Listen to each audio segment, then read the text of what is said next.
Hi hello. അപ്പോൾ നമ്മൾ കഴിഞ്ഞ ക്ലാസ്സിലൊരു 20 PYQ ഡിസ്കസ് ചെയ്തിട്ടുണ്ടായിരുന്നു അല്ലേ. നമ്മുടെ 2020 സെപ്റ്റംബർ PYQ ആണ് നമ്മൾ ഡിസ്കസ് ചെയ്ത് വരുന്നത്. സോ അതിൻ്റെ കണ്ടിന്യൂസ് പാർട്ടാണ് നമ്മൾ എടുക്കാൻ പോകുന്നത്. സോ നമുക്കിന്ന് എന്തായാലും ഒരു 10 ക്വസ്റ്റ്യൻസും കൂടെ എന്ത് ചെയ്യാം, ഡിസ്കസ് ചെയ്യാം കേട്ടോ. സോ നമ്മുടെ ഫസ്റ്റത്തെ ക്വസ്റ്റ്യൻ എന്താ കൊടുത്തിട്ടുള്ളത്? ഫസ്റ്റത്തെ ക്വസ്റ്റ്യൻ എന്താ പറയുന്നത് The presence of the asymmetric information in the market causes which of the following? എന്താണ് പറയുന്നത്? The presence of the asymmetric information in the market causes which of the following? അതായത് asymmetric information causes ആവുന്ന, അതായത് asymmetric information കാരണമാകുന്നത് എന്തൊക്കെയാണ് എന്നുള്ളതാണ് basically നമ്മളോട് question ചോദിച്ചിട്ടുള്ളത്. എന്താണ് അസിമെട്രിക് ഇൻഫർമേഷൻ എന്നുള്ളത് ആദ്യം നമുക്ക് അറിയണം അല്ലേ. എന്താ അസിമെട്രിക് ഇൻഫർമേഷൻ? ഫോർ എക്സാമ്പിൾ, നമ്മളിപ്പോൾ എന്ത് ചെയ്യുന്നുണ്ട്, ഒരു മാർക്കറ്റിലേക്ക് പോകാമെന്ന് വിചാരിക്കുക. നമ്മൾ എന്ത് ചെയ്യുന്നുണ്ട്, ഒരു മാർക്കറ്റിൽ പോകുന്ന സമയത്ത് അവിടെ എന്ത് ചെയ്യുന്നുണ്ട്, രണ്ട് പേരുണ്ടെന്ന് വിചാരിക്കുക. എ എന്ന് പറയുന്ന ഒരാളുണ്ട്, അതുപോലെ തന്നെ ബി എന്ന് പറയുന്ന ഒരാളുണ്ട്. എ എന്ന് പറയുന്ന ഒരാളെ നമുക്ക് എന്ത് ചെയ്യാം, സെല്ലറായിട്ട് കൺസിഡർ ചെയ്യാം. അതുപോലെ തന്നെ ബി എന്ന് പറയുന്ന ആളെ നമുക്ക് എന്ത് ചെയ്യാം, ബയ്യറായിട്ട് കൺസിഡർ ചെയ്യാം അല്ലേ. അപ്പോൾ നമുക്കറിയാം എ എന്ന് പറയുന്ന പേഴ്സൺ സെല്ല് ചെയ്യുന്നത് ഇപ്പോൾ എന്ത് ചെയ്യാണ്, ഒരു ഫ്രൂട്ടാണെന്ന് വിചാരിക്കുക സെല്ല് ചെയ്യുന്നത്. ഇപ്പോൾ ഒരു മാംഗോ സെല്ല് ചെയ്യാമെന്ന് വിചാരിക്കാം. അപ്പോൾ ബയ്യർ എന്ത് ചെയ്യാണ്, മാംഗോ വാങ്ങാൻ വേണ്ടി കടയിലേക്ക് പോവാണ് അല്ലേ. അപ്പോൾ ബയ്യർ ചോദിക്കില്ലേ, ഈ മാംഗോ എങ്ങനെ, നല്ല മധുരമുള്ള മാംഗോ ആണോ ചോദിക്കില്ലേ, നമ്മളെല്ലാവരും ചോദിക്കുന്നതാണല്ലേ. അപ്പോൾ എന്ത് ചെയ്യും, സെല്ലർ എന്ത് ചെയ്യും, ഒരു സാമ്പിളിൻ്റെ ഒരു പീസ് എടുത്ത് കാണാൻ നമുക്ക് തരും അല്ലേ, ടേസ്റ്റ് ഉണ്ടോ നോക്കാനും മധുരം ഉണ്ടോ നോക്കാൻ വേണ്ടിയിട്ട്. അപ്പോൾ എക്സാക്ട്ലി നമുക്ക് പറയാൻ പറ്റില്ല എല്ലാ മാംഗോസും മധുരം ഉണ്ടോ നമുക്ക് എന്ത് ചെയ്യാൻ പറ്റില്ല, ആ സാമ്പിളിലൂടെ പറയാൻ പറ്റില്ല. അതിൻ്റെ കറക്റ്റ് ഇൻഫർമേഷൻ ആർക്ക് മാത്രമേ അറിയുള്ളൂ, ആ ഒരു സെല്ലർക്ക് മാത്രമേ അറിയുള്ളൂ അല്ലേ. ഇങ്ങനെ എന്ത് ചെയ്യാണ്, നമ്മളൊരു മാർക്കറ്റിലേക്ക് പോകുന്ന സമയത്ത് ഒരു പ്രൊഡക്റ്റ് നമ്മൾ അങ്ങോട്ടും ഇങ്ങോട്ടും ട്രാൻസ്ഫർ ചെയ്യുന്ന സമയത്ത്, അല്ലെങ്കിൽ നമ്മൾ എന്ത് ചെയ്യാണ്, എക്സ്ചേഞ്ച് ചെയ്യുന്ന സമയത്ത് ഒരാൾക്ക് എന്ത് ചെയ്യാണ്, വേറൊരാളിനേക്കാൾ കൂടുതൽ ഇൻഫർമേഷൻ ആ ഒരു പ്രൊഡക്റ്റിനെ കുറിച്ചിട്ട് അറിയുന്നുണ്ടെങ്കിൽ ഇതിനാണ് നമ്മൾ ആക്ച്വലി എന്ത് പറയുന്നുണ്ടാവാം, അസിമെട്രിക് ഇൻഫർമേഷൻ എന്ന് പറയുന്നത്. സോ അസിമെട്രിക് ഇൻഫർമേഷൻ എന്തിനൊക്കെ കാരണമാകും എന്നുള്ളതാണ് ബേസിക്കലി ക്വസ്റ്റ്യൻ ചോദിക്കുന്നത്. സോ എ എന്ന് പറയുന്നത് അഡ്വേഴ്സ് സെലക്ഷൻ ആണ്. സോ ഈ ഒരു അഡ്വേഴ്സ് സെലക്ഷൻ എന്ന് പറയുന്നത് നമ്മൾ ഈ ഒരു മാംഗോൻ്റെ കേസ് എടുത്ത പോലെ തന്നെയാണ് അഡ്വേഴ്സ് സെലക്ഷൻ പറയുന്നത്. ഇതിൻ്റെ വേറൊരു എക്സാമ്പിൾ പറയാം. ഇപ്പോൾ നമ്മൾ സെക്കൻഡ് ഹാൻഡ് മാർക്കറ്റിൽ പോകാമെന്ന് വിചാരിക്കുക. സെക്കൻഡ് ഹാൻഡ് മാർക്കറ്റിനെ നമ്മൾ ലെമൺ മാർക്കറ്റ് എന്നാണ് പറയുക കേട്ടോ. അതായത് സെക്കൻഡ് ഹാൻഡ് മാർക്കറ്റിനെ നമ്മൾ ലെമൺ മാർക്കറ്റ് എന്നാണ് പറയാം. സോ ഞാൻ എന്ത് ചെയ്യാണ്, എനിക്കൊരു കാറ് വാങ്ങണം. ഞാൻ എന്ത് ചെയ്യാണ്, ഒരു സെക്കൻഡ് ഹാൻഡ് മാർക്കറ്റിൽ എന്ത് ചെയ്യാണ്, ഒരു കാറ് വാങ്ങാൻ വേണ്ടിയിട്ട് പോവാണ്. അപ്പോൾ ഒരു കാർ സെക്കൻഡ് ഹാൻഡ് ആവുന്ന സമയത്ത് അതിന് ഒരുപാട് ഹിസ്റ്ററി ബാക്ക്ഗ്രൗണ്ടൊക്കെ നമ്മൾ നോക്കണില്ല. അതിൻ്റെ ഓണർഷിപ്പ് ആരുടെ പേരിലായിരുന്നു, അത് എത്ര കാലം യൂസ് ചെയ്തിട്ടുണ്ട്, പിന്നെ അതുപോലെ തന്നെ അതിൻ്റെ മൈലേജ് എത്രയാണ്, പിന്നെ അതുപോലെ തന്നെ അതിനെന്തെങ്കിലും ആക്സിഡൻ്റൽ കേസ് ഉണ്ടായിട്ടുണ്ടോ, അതിൻ്റെ ഓണർഷിപ്പ് ചേഞ്ച് ചെയ്തിട്ടുണ്ടോ, ഇതിനെക്കുറിച്ചിട്ടൊക്കെ എന്ത് ചെയ്യും, നമ്മൾ എന്ത് ചെയ്യും, കറക്റ്റായിട്ട് എന്ത് ചെയ്യും, സെക്കൻഡ് ഹാൻഡ് കാർ എടുക്കാൻ പോയി കഴിഞ്ഞാൽ നമ്മൾ എന്ത് ചെയ്യും, അന്വേഷിക്കും. അതിൻ്റെ എല്ലാ ഹിസ്റ്ററിയും നമ്മൾ എന്ത് ചെയ്യും, അന്വേഷിക്കും. അങ്ങനെ നമ്മൾ സെക്കൻഡ് ഹാൻഡ് കാർ എടുക്കാൻ പോകുന്ന സമയത്ത് എന്ത് ചെയ്യാണ്, സെക്കൻഡ് ഹാൻഡ് കാർ എടുക്കാൻ പോകുന്ന സമയത്ത് എന്ത് ചെയ്യുന്നുണ്ട്, രണ്ട് കാർ അവിടെ ഉണ്ടെന്ന് വിചാരിക്കാം. രണ്ട് കാർ ഉണ്ടെന്ന് വിചാരിക്കാം. ഒരു കാറല്ല, രണ്ട് കാർ ഉണ്ടെന്ന് വിചാരിക്കാം. ഇതിൽ ഒരു കാറിന് വരുന്ന എമൗണ്ട് എന്ന് പറയുന്നത് 5 lakhs ആണെന്ന് നിങ്ങൾ എന്ത് ചെയ്യുക, അസ്യൂം ചെയ്യുക.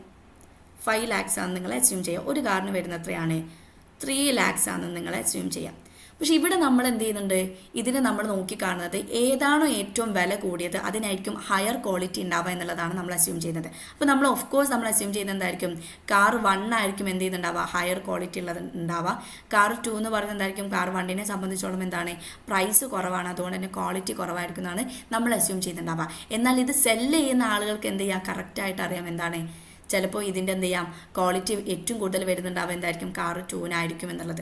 എന്നാൽ സെല്ലർ എന്ന് പറയുന്ന ആൾ കംപ്ലീറ്റ്ലി അത് കമ്മ്യൂണിക്കേറ്റ് ഉണ്ടാവും, ചിലപ്പോൾ കമ്മ്യൂണിക്കേറ്റ് ചെയ്യുന്നുണ്ടായിരിക്കില്ല. അപ്പോൾ ഈ ഒരു സിറ്റുവേഷനിൽ ആക്ച്വലി എന്താ സംഭവിക്കുന്നത്, പ്രൈസ് നോക്കിയിട്ട് എന്ത് ചെയ്യാണ്, നമ്മൾ കാറിൻ്റെ ക്വാളിറ്റി നമ്മൾ ജഡ്ജ് ചെയ്യുന്ന സമയത്ത് എന്ത് ചെയ്യാണ്, കമ്പാരിറ്റീവ്ലി ക്വാളിറ്റി കുറഞ്ഞ സാധനമാണ് എന്ത് ചെയ്യുന്നത്, നമ്മൾ പർച്ചേസ് ചെയ്യുന്നത് അല്ലേ. അതായത് അഡ്വേഴ്സ് സെലക്ഷനാണ് നടക്കുന്നത്. ഏറ്റവും ബാഡ് ആയിട്ടുള്ള അല്ലെങ്കിൽ ഒരു നെഗറ്റീവ് ആയിട്ടുള്ള ഒരു സെലക്ഷനാണ് ഇവിടെ നടക്കുന്നത് അല്ലേ.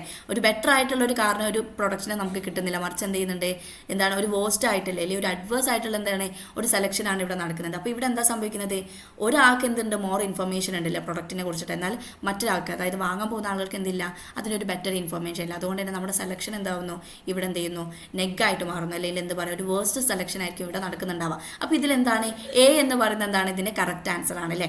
ദെൻ ബി എന്താ പറയുന്നത്, marginal benefit of an additional unit of the resource diminishes when an increase in the number of the unit of the resource. ഇതെന്താ പറയുന്നത്, actually the law of diminution marginal എന്താണ്, law of diminution marginal benefit ആണെന്ന് പറയുന്നത് അല്ലേ. നമ്മൾ additional ആയിട്ട് എന്ത് ചെയ്യുന്നുണ്ട്, ഒരു ഗുഡ് ഇങ്ങനെ യൂസ് ചെയ്ത് വരുന്ന സമയത്ത് ഒരു പെർട്ടിക്കുലർ എമൗണ്ട് എത്തുന്ന സമയത്ത് എന്ത് ചെയ്യും, അതിൽ നിന്ന് കിട്ടുന്ന മാർജിനൽ ബെനഫിറ്റ് എന്ത് ചെയ്യും, കുറയാൻ തുടങ്ങുമല്ലോ. അതിൽ നിന്ന് കിട്ടുന്ന മാർജിനൽ ബെനഫിറ്റ് കുറയാൻ തുടങ്ങുന്നു. ദെൻ പിന്നീട് എന്ത് ചെയ്യും, ആ മാർജിനൽ ബെനഫിറ്റ് 0 ആകുന്നു. പിന്നീട് എന്ത് ചെയ്യുന്നു, ആ മാർജിനൽ ബെനഫിറ്റ് എന്ത് ചെയ്യുന്നു, നെഗറ്റീവായിട്ട് മാറും അല്ലേ. അപ്പോൾ അതുകൊണ്ട് തന്നെ ഈ ഒരു പോയിന്റ്, ഈ ഒരു marginal law of diminution marginal benefit, law of law of diminishing marginal benefit എന്ന് പറയുന്ന ഈ ഒരു പോയിന്റ് എന്തില്ല, നമ്മുടെ അസിമെട്രിക് ഇൻഫർമേഷനുമായിട്ട് എന്ത് ചെയ്യുന്നില്ല, ഡയറക്റ്റ്ലി റിലേറ്റ് ചെയ്യുന്നില്ല. അപ്പോൾ ഇതെന്താണ്, റോങ് ആണ്. ദെൻ ഡി എന്താ പറയുന്നത്, എഫിഷ്യൻസി വേജസ് ആണ് അല്ലേ. എന്ത് ചെയ്യാണ്, മാർക്കറ്റ് വേജ് എന്താണ്, നമ്മുടെ എഫിഷ്യൻസി വേജിനേക്കാൾ കൂടുതലാണെങ്കിൽ എന്ത് ചെയ്യും, പ്രൊഡക്ടിവിറ്റി കൂടും അല്ലേ. അതായത് നമ്മളിപ്പോൾ ഒരു സ്ഥലത്ത് വർക്ക് ചെയ്യുന്നുണ്ടെങ്കിൽ മാർക്കറ്റ് വേജിനേക്കാൾ കൂടുതൽ നമ്മൾ എഫിഷ്യൻ്റ്, അതായത് നമ്മൾ അത്രയും അടിപൊളിയാണെങ്കിൽ നമുക്ക് കിട്ടുന്ന വേജ് കൂടുതലാണെങ്കിൽ എന്ത് ചെയ്യും, നമ്മളെന്ത് ചെയ്യും, നമ്മുടെ പ്രൊഡക്ടിവിറ്റി കൂടുതൽ. അപ്പോൾ ഇത് കംപ്ലീറ്റ്ലി എന്താണ്, ലേബർ മാർക്കറ്റ് ഡൈനാമിക് ആണ്. ഇതൊരിക്കലും എന്ത് ചെയ്യുന്നില്ല, നമ്മുടെ അസിമെട്രിക് ഇൻഫർമേഷനുമായിട്ട് ഡയറക്റ്റ്ലി കണക്ട് ചെയ്യുന്നില്ല. അപ്പോൾ ഇതെന്ത് ചെയ്യുന്നത്, റോങ് ആണ്. ദെൻ പ്രിൻസിപ്പൽ ഏജൻറ്റ് പ്രോബ്ലം എന്താണ്, പ്രിൻസിപ്പൽ ഏജൻറ്റ് പ്രോബ്ലം എന്താ പറയുന്നത്, ഫോർ എക്സാമ്പിൾ എന്താണ്, പ്രിൻസിപ്പളായിട്ട് നമ്മൾ എടുക്കുന്നത് ഒരു മാനേജറാണ്, പ്രിൻസിപ്പളായിട്ട് നമ്മൾ എടുക്കുന്നത് മാനേജറാണ്, ഏജൻ്റായിട്ട് നമ്മൾ എടുക്കുന്ന ആരെയാണ്, ഒരു എംപ്ലോയറിനെ ആണെന്ന് വിചാരിക്കുക, ഒരു എംപ്ലോയിനെ ആണെന്ന് വിചാരിക്കുക. അപ്പോൾ ആക്ച്വലി എന്ത് ചെയ്യുകയാണ്, ഈ മാനേജർ ഒരു കറക്റ്റായിട്ടുള്ളൊരു എന്ത് ചെയ്യുന്നില്ല, ഒരു മോണിറ്ററിങ് ഇവിടെ നടത്തിയിട്ടില്ലെങ്കിൽ എന്ത് സംഭവിക്കും, എംപ്ലോയിക്ക് എന്ത് ചെയ്യാൻ പറ്റും, ഈ ഒരു എംപ്ലോയിക്ക് എന്ത് ചെയ്യാൻ പറ്റും, വളരെ എന്താ പറയുക, ലേസി ആയിട്ട് എന്ത് ചെയ്യാൻ പറ്റും, വർക്ക് ചെയ്യാൻ പറ്റും എന്നുള്ളത്, വളരെ എന്ത് ചെയ്യും, ലേസി ആയിട്ട് എന്ത് ചെയ്യും, വർക്ക് ചെയ്യാൻ പറ്റും അല്ലേ. ഈ ഒരു സിറ്റുവേഷനാണ് ആക്ച്വലി നമ്മൾ എന്ത് പറയുന്നത്, പ്രിൻസിപ്പൽ ഏജൻറ്റ് പ്രോബ്ലം എന്ന് പറയുന്നത്. അതായത് മാനേജർ പ്രോപ്പറായിട്ടുള്ള ഒരു മോണിറ്ററിങ് നടത്താത്തത്തോളം കാലം എന്ത് ചെയ്യാൻ പറ്റും, എംപ്ലോയർക്ക് എന്ത് ചെയ്യാൻ പറ്റും, മാനേജറിനെ പറ്റിച്ചുകൊണ്ട് എന്ത് ചെയ്യാൻ പറ്റും, നല്ല രീതിയിൽ വർക്ക് ചെയ്യുന്നുണ്ടെന്നുള്ള എന്ത് ചെയ്യാൻ പറ്റും, കാണിക്കാൻ പറ്റും അല്ലേ. അപ്പോൾ ഇതിനാണ് ആക്ച്വലി നമ്മൾ എന്ത് പറയുന്നത്, പ്രിൻസിപ്പൽ ഏജൻറ്റ് പ്രോബ്ലം എന്ന് പറയുന്നത്. ഈ ഒരു സിറ്റുവേഷനിൽ കംപ്ലീറ്റ് റിസ്ക്കും ബിയർ ചെയ്യാൻ റെഡി ആവുന്നത് ആരായിരിക്കും, എംപ്ലോയീസ് ആയിരിക്കും. കാരണം എന്താണ്, അവർ സംബന്ധിച്ചോളം എന്തില്ല, അവർക്ക് ഒരിക്കലും ഈ ഒരു റിസ്കിൻ്റെ കോൺസിക്വൻസ് എന്ത് ചെയ്യേണ്ട, ബിയർ ചെയ്യേണ്ട ആവശ്യം വരുന്നില്ല. അപ്പോൾ ഈ ഒരു ഇതിനെയാണ് നമ്മൾ ആക്ച്വലി എന്ത് പറയുന്നത് നമ്മൾ എന്ത് പറയുന്നത്, പ്രിൻസിപ്പൽ ഏജൻറ്റ് പ്രോബ്ലം എന്ന് പറയുന്നത്. ഇത് എന്തിലേക്ക് നയിക്കും, മോറൽ ഹസാർഡിലേക്ക് നയിക്കില്ല. എന്താണ് മോറൽ ഹസാർഡ് എന്ന് പറയുമ്പോൾ എന്തെങ്കിലും ഒരു സാധനത്തിൻ്റെ ബെനിഫിറ്റ് നമുക്ക് കിട്ടുന്നുണ്ടെന്ന് തോന്നിക്കഴിഞ്ഞാൽ നമ്മൾ എന്ത് ചെയ്യും, അത് വലിയ മൈൻഡ് ചെയ്യാതെ എന്ത് ചെയ്യും, അത് വളരെ ലേസറായിട്ട് വളരെ എന്ത് ചെയ്യും, ബാഡായിട്ട് അത് എന്ത് ചെയ്യും, യൂസ് ചെയ്യാൻ വേണ്ടിയിട്ട് നോക്കും. ഇതിനാണ് നമ്മൾ മോറൽ ഹസാർഡ് എന്ന് പറയുന്നത്. മോറൽ ഹസാർഡിൻ്റെ ഏറ്റവും ഇമ്പോർട്ടൻ്റ് ആയിട്ടുള്ള ഒരു എക്സാമ്പിളാണ് ഇൻഷുറൻസ് എന്ന് പറയുന്നത് അല്ലേ. നമ്മൾ വെഹിക്കിൾ ഇൻഷുറൻസ് എടുക്കുകയാണെങ്കിൽ ആക്ച്വലി എന്തായിരിക്കും, അതിന് ആക്സിഡൻറ്റ് വരാണെങ്കിൽ, അതായത് ഇൻഷുറൻസ് എടുത്തിട്ടില്ലെങ്കിൽ നമ്മൾ എന്ത് ചെയ്യും, നമ്മൾ ആക്സിഡൻറ്റ് എന്ത് ചെയ്യും, കുറയ്ക്കാൻ വേണ്ടിയിട്ടായിരിക്കും നോക്കുന്നുണ്ടാവുക അല്ലേ. ഇൻഷുറൻസ് എടുത്തിട്ടില്ലെങ്കിൽ നമ്മൾ എന്ത് ചെയ്യും, ആക്സിഡൻസ് കുറയ്ക്കാൻ വേണ്ടി നോക്കും. കാരണം അതിന് മുകളിലൊരു എമൗണ്ട് എന്തായാലും വരും അല്ലേ. എന്നാലും നമ്മൾ എന്ത് ചെയ്യും, ഇൻഷുറൻസ് എടുത്ത വെഹിക്കിൾ ആണെങ്കിൽ നമ്മൾ എന്ത് ചെയ്യും, പലപ്പോഴും എന്ത് ചെയ്യും, ഭയങ്കര എന്ത് ചെയ്യും, കെയർലെസ് ആയിട്ടായിരിക്കും എന്ത് ചെയ്യുന്നുണ്ടാവുക, കമ്പാരിറ്റീവ്ലി നമ്മൾ എന്ത് ചെയ്യുന്നുണ്ടാവുക, ആ വണ്ടീനെ കൊണ്ട് നടക്കുന്നുണ്ടാവുക കമ്പയർ ചെയ്യുന്ന സമയത്ത് കേട്ടോ. അപ്പോൾ എന്ത് ചെയ്യും, ഈ ഒരു സിറ്റുവേഷനാണ് നമ്മൾ എന്ത് പറയാം, മോറൽ ഹസാർഡ് എന്ന് പറയാം. അപ്പോൾ പ്രിൻസിപ്പൽ ഏജൻറ്റ് പ്രോബ്ലം എന്തിലേക്ക് നയിക്കും, മോറൽ ഹസാർഡിലേക്ക് നയിക്കും. കാരണം എന്താണ്, പ്രിൻസിപ്പൽ ഏജൻറ്റ് പ്രോബ്ലം പ്രകാരം എന്താണ്, എംപ്ലോയി മനസ്സിലാക്കാൻ എന്താണ്, എൻ്റെ കാര്യങ്ങൾ ആരും മോണിറ്റർ ചെയ്യുന്നില്ല, എൻ്റെ മാനേജർ മോണിറ്റർ ചെയ്യുന്നില്ല, അതുകൊണ്ട് വളരെയധികം ലേസി സിറ്റുവേഷനിലൂടെ വളരെ എന്ത് ചെയ്യും, മടിയോട് കൂടിയായിരിക്കും എന്ത് ചെയ്യുന്നുണ്ടാവുക, ആ ഒരു എംപ്ലോയർ എന്ത് ചെയ്യുന്നുണ്ടാവുക, വർക്ക് ചെയ്യുന്നുണ്ടാവുക അല്ലേ. സോ ഇതിൻ്റെ കറക്റ്റ് ആൻസർ ആയിട്ട് വരുന്നത് എയും അതുപോലെ തന്നെ ഡിയുമാണ്, അഡ്വൈസ് സെലക്ഷനും അതുപോലെ തന്നെ പ്രിൻസിപ്പൽ ഏജൻറ്റ് പ്രോബ്ലം ആണ്. സോ ഇവിടെ എന്താണ് നമ്മൾ ഉദ്ദേശിക്കുന്നത്, അസിമെട്രിക് ഇൻഫർമേഷൻ എന്ന് പറയുന്നത് ആക്ച്വലി എന്താണ്, നമ്മൾ മാർക്കറ്റിലേക്ക് പോകുന്ന സമയത്ത് ഒരു ഗുഡ് നമ്മൾ ട്രാൻസാക്ഷൻ നടത്തുന്ന സമയത്ത് ഒരു പേഴ്സൺ, അതായത് ആ ഒരു ട്രാൻസാക്ഷൻ പേർപ്പസിൽ ഉണ്ടായിട്ടുള്ള 2 പേഴ്സൺസ് ആണെങ്കിൽ അതിൽ ഒരാൾക്ക് എന്ത് ചെയ്യാണ്, മറ്റേ ആളേക്കാൾ കൂടുതൽ ബെറ്റർ ഇൻഫർമേഷൻ ആ പ്രൊഡക്റ്റിനെ കുറിച്ചിട്ടുണ്ടെങ്കിൽ ഇതിനെയാണ് നമ്മൾ എന്ത് പറയാം, അസിമെട്രിക് ഇൻഫർമേഷൻ എന്ന് പറയുന്നത്.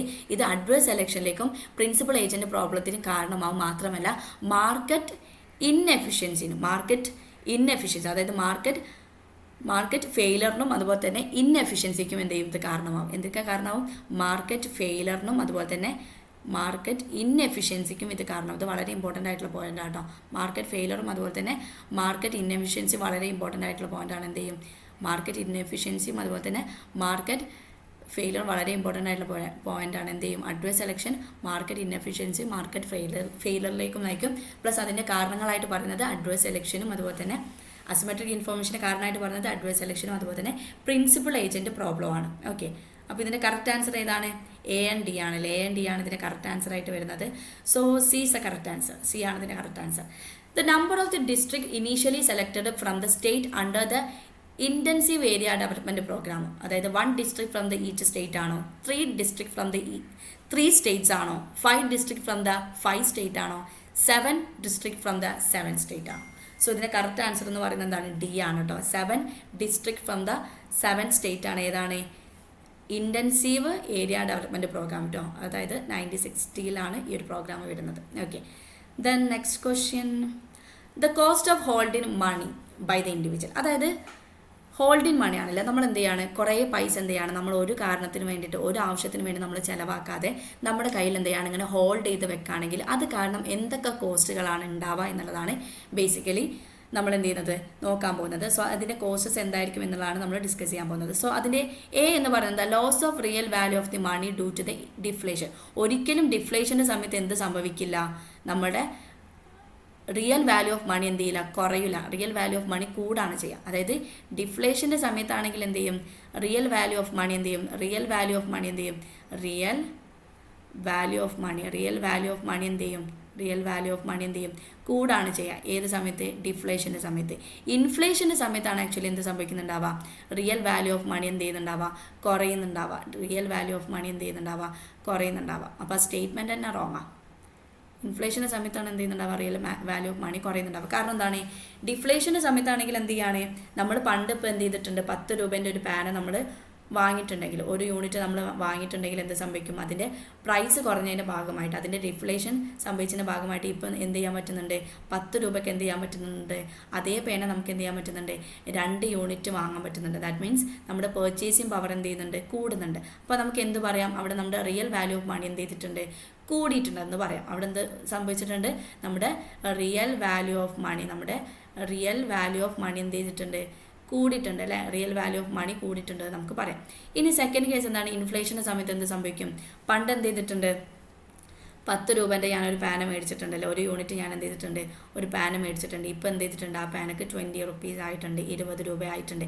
എന്ത് സംഭവിക്കും, പണ്ട് എനിക്ക് ഒരു യൂണിറ്റ് വാങ്ങാൻ പറ്റിയിട്ടുണ്ടെങ്കിൽ ഇപ്പോൾ എനിക്ക് വാങ്ങാൻ പറ്റുന്നത് 0 യൂണിറ്റ്. ദാറ്റ് മീൻസ് എന്ത് ചെയ്തിട്ടുണ്ട്, അതിൻ്റെ പ്രൈസ് ലെവൽ കൂടിയിട്ടുണ്ട്. അവിടെ എന്ത് സംഭവിക്കുന്നുണ്ട്, എൻ്റെ പെർച്ചേസിങ് പവർ എന്ത് ചെയ്യുന്നുണ്ട്, കുറയുന്നുണ്ട്. ദാറ്റ് മീൻസ് എന്ത് ചെയ്യുന്നുണ്ട്, എൻ്റെ റിയൽ വാല്യൂ ഓഫ് മണി എന്ത് ചെയ്യുന്നുണ്ട്,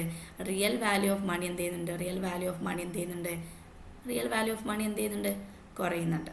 ഓക്കെ, ഇതാണ് ഇതിൻ്റെ ഒരു കോൺസെപ്റ്റ് എന്ന് പറയുന്നത്. അപ്പോൾ ഡിഫ്ലേഷൻ എന്തായിരിക്കും, റിയൽ വാല്യൂ ഓഫ് മണി കൂടാണ് ചെയ്യുക കേട്ടോ. അപ്പോൾ ഈ ഒരു സ്റ്റേറ്റ്മെൻറ്റ് എന്താണ് ആക്ച്വലി ഇൻകറക്റ്റാണ്. ഇനി forgo the interest from the saving. എന്ത് ചെയ്യാണ്, നമ്മൾ എന്ത് ചെയ്യാണ്, പൈസ ഒന്നും കൊണ്ടുപോയിട്ട് എന്ത് ചെയ്യാണ്, നമ്മൾ എന്ത് ചെയ്യാണ്, പൈസ ഇവിടെ സേവിങ് കൊണ്ട് ഉദ്ദേശിക്കുന്നത് നമ്മൾ ബാങ്കിൽ കൊണ്ടുപോയി സേവ് ചെയ്യുന്ന പൈസ നമ്മൾ എന്ത് ചെയ്യുന്നില്ല, ബാങ്കിൽ കൊണ്ടുപോയിട്ട് സേവ് ചെയ്യുന്നില്ല. മറിച്ച് എന്ത് ചെയ്യണം, നമ്മുടെ കയ്യിൽ ഇങ്ങനെ നമ്മുടെ വീട്ടിലെ അലമാരയിൽ നമ്മൾ എന്ത് ചെയ്യാണ്, പൈസ ഇങ്ങനെ എടുത്ത് വെക്കുക. ഇതിനാണ് നമ്മളെന്ത് പറയുന്നത്, ഹോൾഡിംഗ് ഓഫ് മണി എന്ന് പറയുന്നത് അല്ലേ. പൈസ നമ്മൾ എന്ത് ചെയ്യുന്നില്ല, ബാങ്കിൽ കൊണ്ടുപോയിട്ട് സേവ് ചെയ്യുന്നില്ല. അപ്പോൾ ഈ ഒരു സമയത്ത് എന്ത് സംഭവിക്കും, ബാങ്കിൽ നിന്ന് കിട്ടുന്ന റേറ്റ് ഓഫ് ഇൻട്രസ്റ്റ് എന്ത് ചെയ്യും, നമുക്ക് നഷ്ടമാവില്ല, ഫോർഗോൺ ആവില്ലേ. അപ്പോൾ ഇതെന്താണ്, B it's the correct answer. പിന്നെ എന്താ, utility forgone from the not buying the goods and services അല്ലേ. നമ്മൾ എന്ത് ചെയ്യുന്നില്ല, പൈസ കൊണ്ട് എന്ത് ചെയ്യുന്നില്ല, ഒരൊറ്റ ഗുഡ്സ് ആൻഡ് സർവീസസ് കൺസ്യൂം ചെയ്യുന്ന സമയത്താണ് നമുക്ക് സാറ്റിസ്ഫാക്ഷൻ കിട്ടുക, യൂട്ടിലിറ്റി കിട്ടുന്നുണ്ടാവും. അപ്പോൾ ഒരു ഗുഡും സർവീസും നമ്മൾ ബൈ ചെയ്യാത്തതുകൊണ്ട്, പൈസ ഇങ്ങനെ നമ്മൾ എടുത്തു വെക്കുന്നതുകൊണ്ട്, നമ്മുടെ അലമാറയിൽ, വീട്ടിലെ അലമാറയിൽ എടുത്തു വെക്കുന്നതോടുകൂടി എന്താ സംഭവിക്കുന്നത്, നമുക്ക് ഗുഡ്സ് ആൻഡ് സർവീസസ് ബൈ ചെയ്യുന്ന സമയത്ത് നമുക്ക് കിട്ടുന്ന ആ ഒരു സാറ്റിസ്ഫാക്ഷൻ അല്ലെങ്കിൽ ആ ഒരു യൂട്ടിലിറ്റി എന്ത് ചെയ്യുന്നുണ്ട്, കുറയുന്നുണ്ട്. അപ്പം എന്ത് ചെയ്യുന്നുണ്ട്, സി കറക്റ്റ് ആണ് അല്ലേ. The return forgone by not holding the other asset അല്ലേ. നമുക്കറിയാം, നമുക്ക് എന്ത് ചെയ്യാം, നമ്മളൊരു ബോണ്ട് വാങ്ങുകയാണെങ്കിൽ അല്ലെങ്കിൽ നമ്മളൊരു ഡിബെഞ്ചറിൽ കൊണ്ടിട്ട് ഇൻവെസ്റ്റ് ചെയ്യുകയാണെങ്കിൽ നമുക്ക് എന്ത് കിട്ടും, അതിൽ നിന്ന് എന്ത് കിട്ടും, ഈൽഡ് കിട്ടില്ലേ, റിട്ടേൺ കിട്ടില്ല. ആ പൈസ കൊണ്ട് എന്ത് ചെയ്യാം, നമുക്ക് ബോണ്ട് വാങ്ങാനോ അല്ലെങ്കിൽ ഡിബെഞ്ചർ വാങ്ങാനോ യൂസ് ചെയ്യുന്നുണ്ടെങ്കിൽ അതിൽ നിന്ന് നമുക്ക് എന്ത് കിട്ടും, ഈൽഡ് കിട്ടില്ല. അസറ്റ് വാങ്ങുന്ന സമയത്ത് ഒരു ഈൽഡ് കിട്ടും. അപ്പോൾ പൈസ നമ്മൾ ഇങ്ങനത്തെയുള്ള അസറ്റുകളൊന്നും വാങ്ങാൻ വേണ്ടി നമ്മൾ യൂസ് ചെയ്യുന്നില്ലെങ്കിൽ അതിൽ നിന്ന് കിട്ടുന്ന റിട്ടേൺ അഥവാ ഈൽഡ് എന്ത് ചെയ്യും, നമുക്ക് നഷ്ടമാവും അല്ലേ. അപ്പോൾ ഇതെന്താണ്, ഇതും ഇതിൻ്റെ റീസൺ ആണ്. സോ ഇതിൻ്റെ കറക്റ്റ് ആൻസർ ആയിട്ട് വരുന്നത് BCD ആണ് കേട്ടോ. So A is the correct answer. A ആണ് ഇതിൻ്റെ കറക്റ്റ് ആൻസർ ആയിട്ട് വരുന്നത്. ക്ലിയർ ആണോ? So 24th question. ഓക്കെ, എന്താ പറയുന്നത്, the endogenous growth theory suggest the investment of human capital innovation and the knowledge leads to the economic growth. Statement to the investment in the human capital innovation and the knowledge reduce in the diminution return on the investment. So ഇവിടെ എന്താണ്, ഇവിടെ 2 statement കൊടുത്തിട്ടുണ്ട്. 2 statement correct ആണോ incorrect ആണോ, അല്ലെങ്കിൽ ഏതാണ് correct ഏതാണ് incorrect എന്നുള്ളതാണ് നമ്മൾ ബേസിക്കലി നോക്കേണ്ടത്. അതിന് മുമ്പായിട്ട് നമുക്ക് എന്ത് ചെയ്യണം, എന്താണ് എൻഡോജിനിയസ് ഗ്രോത്ത് മോഡൽ എന്നും എന്താണ് എക്സോജിനിയസ് ഗ്രോത്ത് മോഡൽ എന്നും പറയണം. എന്താണ് എക്സോജിനിയസ് ഗ്രോത്ത് മോഡൽ? എക്സോജിനിയസ് ഗ്രോത്ത് മോഡലിൻ്റെ ഒരു ഇമ്പോർട്ടൻറ്റ് എക്സാമ്പിളാണ് എന്ത് പറയുന്നത്, സോളോ മോഡൽ എന്ന് പറയുന്നത്. അവരെ സംബന്ധിച്ചോളം എന്താണ് അവർ ഏറ്റവും കൂടുതൽ ഇമ്പോർട്ടൻസ് കൊടുക്കുന്നത് എന്തിനു വേണ്ടിയിട്ടാണ്, ക്യാപിറ്റൽ അക്യുമുലേഷന് വേണ്ടിയിട്ടാണ്. സോ സോളോ മോഡൽ, അതായത് എക്സോജിനസ് ഗ്രോത്ത് മോഡലായിട്ടുള്ള സോളോ മോഡൽ പറയുന്നത് എന്താ വെച്ചാൽ, ബാക്കിയുള്ള അതായത് പുറത്തുള്ള ഫാക്ടേഴ്സാണ് ആക്ച്വലി എന്ത് ഡിറ്റർമിൻ ചെയ്യുന്നത്, നമ്മുടെ നാഷനിലെ ഗ്രോത്ത് ഡിറ്റർമിൻ ചെയ്യുന്നത്. അതായത് എക്സ്റ്റേണൽ ഫാക്ടേഴ്സാണ് എന്ത് ചെയ്യുന്നത്, നമ്മുടെ നേഷൻ്റെ ഗ്രോത്ത് ഡിറ്റർമിൻ ചെയ്യുന്നത്. അതുകൊണ്ടാണ് ഇതിനെ നമ്മൾ എന്ത് പറയുന്നത്, എക്സോജിനസ് ഗ്രോത്ത് മോഡൽ എന്ന് പറയുന്നത്. ഫോർ എക്സാമ്പിൾ എന്ത് പറയുകയാണെങ്കിൽ നമ്മൾ എന്ത് ചെയ്യുന്നത്, നമ്മുടെ നാട്ടിൽ ടെക്നോളജി ഇതൊന്നും അവൈലബിൾ ഇല്ലെങ്കിൽ നമ്മൾ എന്ത് ചെയ്യും, ബാക്കിയുള്ള കൺട്രിയിൽ നിന്ന് എന്ത് ചെയ്യും, നമ്മൾ ടെക്നോളജീസ് എന്ത് ചെയ്യും, ഇങ്ങോട്ട് ഇമ്പോർട്ട് ചെയ്യും അല്ലേ. അപ്പോൾ അവിടെ ആക്ച്വലി എന്ത് ചെയ്യുന്നത്, എക്സ്റ്റേണൽ കൺട്രിയിൽ നിന്നാണ് ആക്ച്വലി നമ്മൾ എന്ത് ചെയ്യുന്നത്, ആ ടെക്നോളജി നമ്മൾ എന്ത് ചെയ്യുന്നത് ഇങ്ങോട്ടേക്ക് ഇമ്പോർട്ട് ചെയ്യുന്നത്. അങ്ങനെ മാക്സിമം ആ ഒരു ടെക്നോളജി, ആ ഒരു ക്യാപിറ്റൽ അക്യുമുലേഷനിലൂടെ, പുറത്തുനിന്നുള്ള കൺട്രിയിൽ നിന്ന് ക്യാപിറ്റൽ അക്യുമുലേഷനിലൂടെ എന്ത് ചെയ്യാണ് നമ്മൾ ഗ്രോത്ത് കൈവരിക്കുക. ഇതിനാണ് ആക്ച്വലി നമ്മൾ എന്ത് പറയുന്നത്, എക്സോജീനിയസ് ഗ്രോത്ത് മോഡൽ എന്ന് പറയുന്നത്. എന്നാൽ എൻഡോജീനിയസ് ഗ്രോത്ത് മോഡലിലേക്ക് വരുന്ന സമയത്ത് നമുക്കറിയാം റോബർട്ട് ലൂക്കാസ്, അതുപോലെ തന്നെ റോബർട്ട് ലൂക്കാസും അതുപോലെ തന്നെ റോമറാണ് എൻ്റെ ഒരു ഐഡിയ വെച്ചിട്ടുള്ളത്. യെസ്, ആരാണ് പറയുന്നത്, യെസ്, റോബർട്ട് ലൂക്കാസും അതുപോലെ തന്നെ റോമറിൽ, ഇവർ രണ്ടുപേരുമാണ് എന്ത് പറയുന്നത് എൻഡോജീനിയസ് ഗ്രോത്ത് മോഡൽ എന്ന് പറയുന്നത്. ഇവർ പറയുന്നത് എന്താണ്, ആക്ച്വലി ശരിക്കും എക്സ്റ്റേണൽ ഫാക്ടർ അല്ല, ഇന്റേണൽ ഫാക്ടറാണ് എന്ത് ചെയ്യുന്നത് നമ്മുടെ ഗ്രോത്തിനെ ഡിറ്റർമിൻ ചെയ്യുന്നത്. ഇന്റേണൽ ഫാക്ടർ ആയിട്ടല്ല, ഫിസിക്കൽ ക്യാപിറ്റലിൻ്റെ കൂടെ തന്നെ ഹ്യൂമൻ ക്യാപിറ്റലാണ് ആക്ച്വലി എന്തിനെ ഡിറ്റർമിൻ ചെയ്യുന്നത്, നമ്മുടെ ഗ്രോത്തിനെ ഡിറ്റർമിൻ ചെയ്യുന്നത്. ആരൊക്കെയാണ്, റോമറും ഉണ്ട്, അതുപോലെ തന്നെ എന്തുണ്ട്, അതുപോലെ തന്നെ എന്തുണ്ട്, റോമറും ഉണ്ട്, അതുപോലെ തന്നെ ആരാളുള്ളത്, റോമർ ആൻഡ് റോബർട്ട് ലൂക്കാസ് അല്ലേ. റോബർട്ട് ലൂക്കാസ് ആണ് എന്ത് പറയുന്നത് എൻഡോജീനിയസ് ഗ്രോത്ത് മോഡലിലെ വക്താക്കൾ എന്ന് പറയുന്നത്. അവരുടെ അഭിപ്രായത്തിൽ ഒരിക്കലും എക്സ്റ്റേണൽ ഫാക്ടേഴ്സ് അല്ല, ഇന്റേണൽ ഫാക്ടേഴ്സ് ആണ് നമ്മുടെ എന്തിനെ ഡിറ്റർമിൻ ചെയ്യുന്നത്, നമ്മുടെ ഇക്കണോമിക് ഗ്രോത്തിനെ ഡിറ്റർമിൻ ചെയ്യുന്നുണ്ടായിരിക്കുക.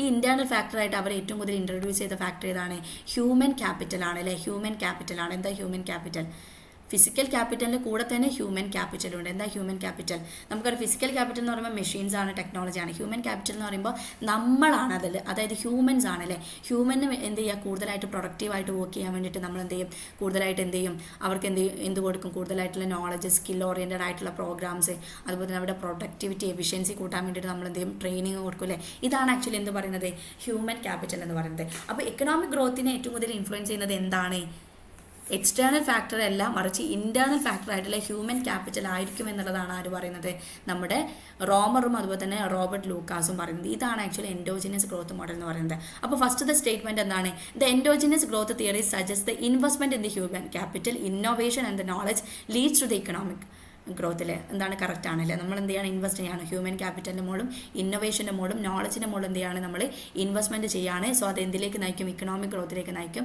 പ്ലസ് എന്താണ് എൻഡോജീനിയസ് ഗ്രോത്ത് മോഡൽ എന്താണ്, ഇന്റേണൽ ആയിട്ടുള്ള ഫാക്ടേഴ്സ് ആയിരിക്കും ഇക്കണോമിക് ഗ്രോത്തിനെ എന്ത് ചെയ്യുന്നുണ്ടാവുക, ഡിറ്റർമിൻ ചെയ്യുന്നുണ്ടാവുക. എക്സോജീനിയസ് ആണെങ്കിൽ എക്സോജീനിയസ് ഫാക്ടേഴ്സ് അല്ലേ, നമ്മൾ എന്ത് ചെയ്യും, ക്യാപിറ്റൽ അക്യുമുലേറ്റ് ചെയ്യാൻ വേണ്ടി നോക്കും. എവിടെ നിന്ന്, പുറത്തുള്ള കൺട്രിയിൽ നിന്നല്ലേ. നമ്മൾ എന്ത് ചെയ്യും, ടെക്നോളജീസ് പുറത്തുള്ള കൺട്രിയിൽ നിന്ന് നമ്മുടെ കൺട്രിയിലേക്ക് എന്ത് ചെയ്യും, നമ്മൾ ഇമ്പോർട്ട് ചെയ്യുന്നുണ്ടാവുക അല്ലേ.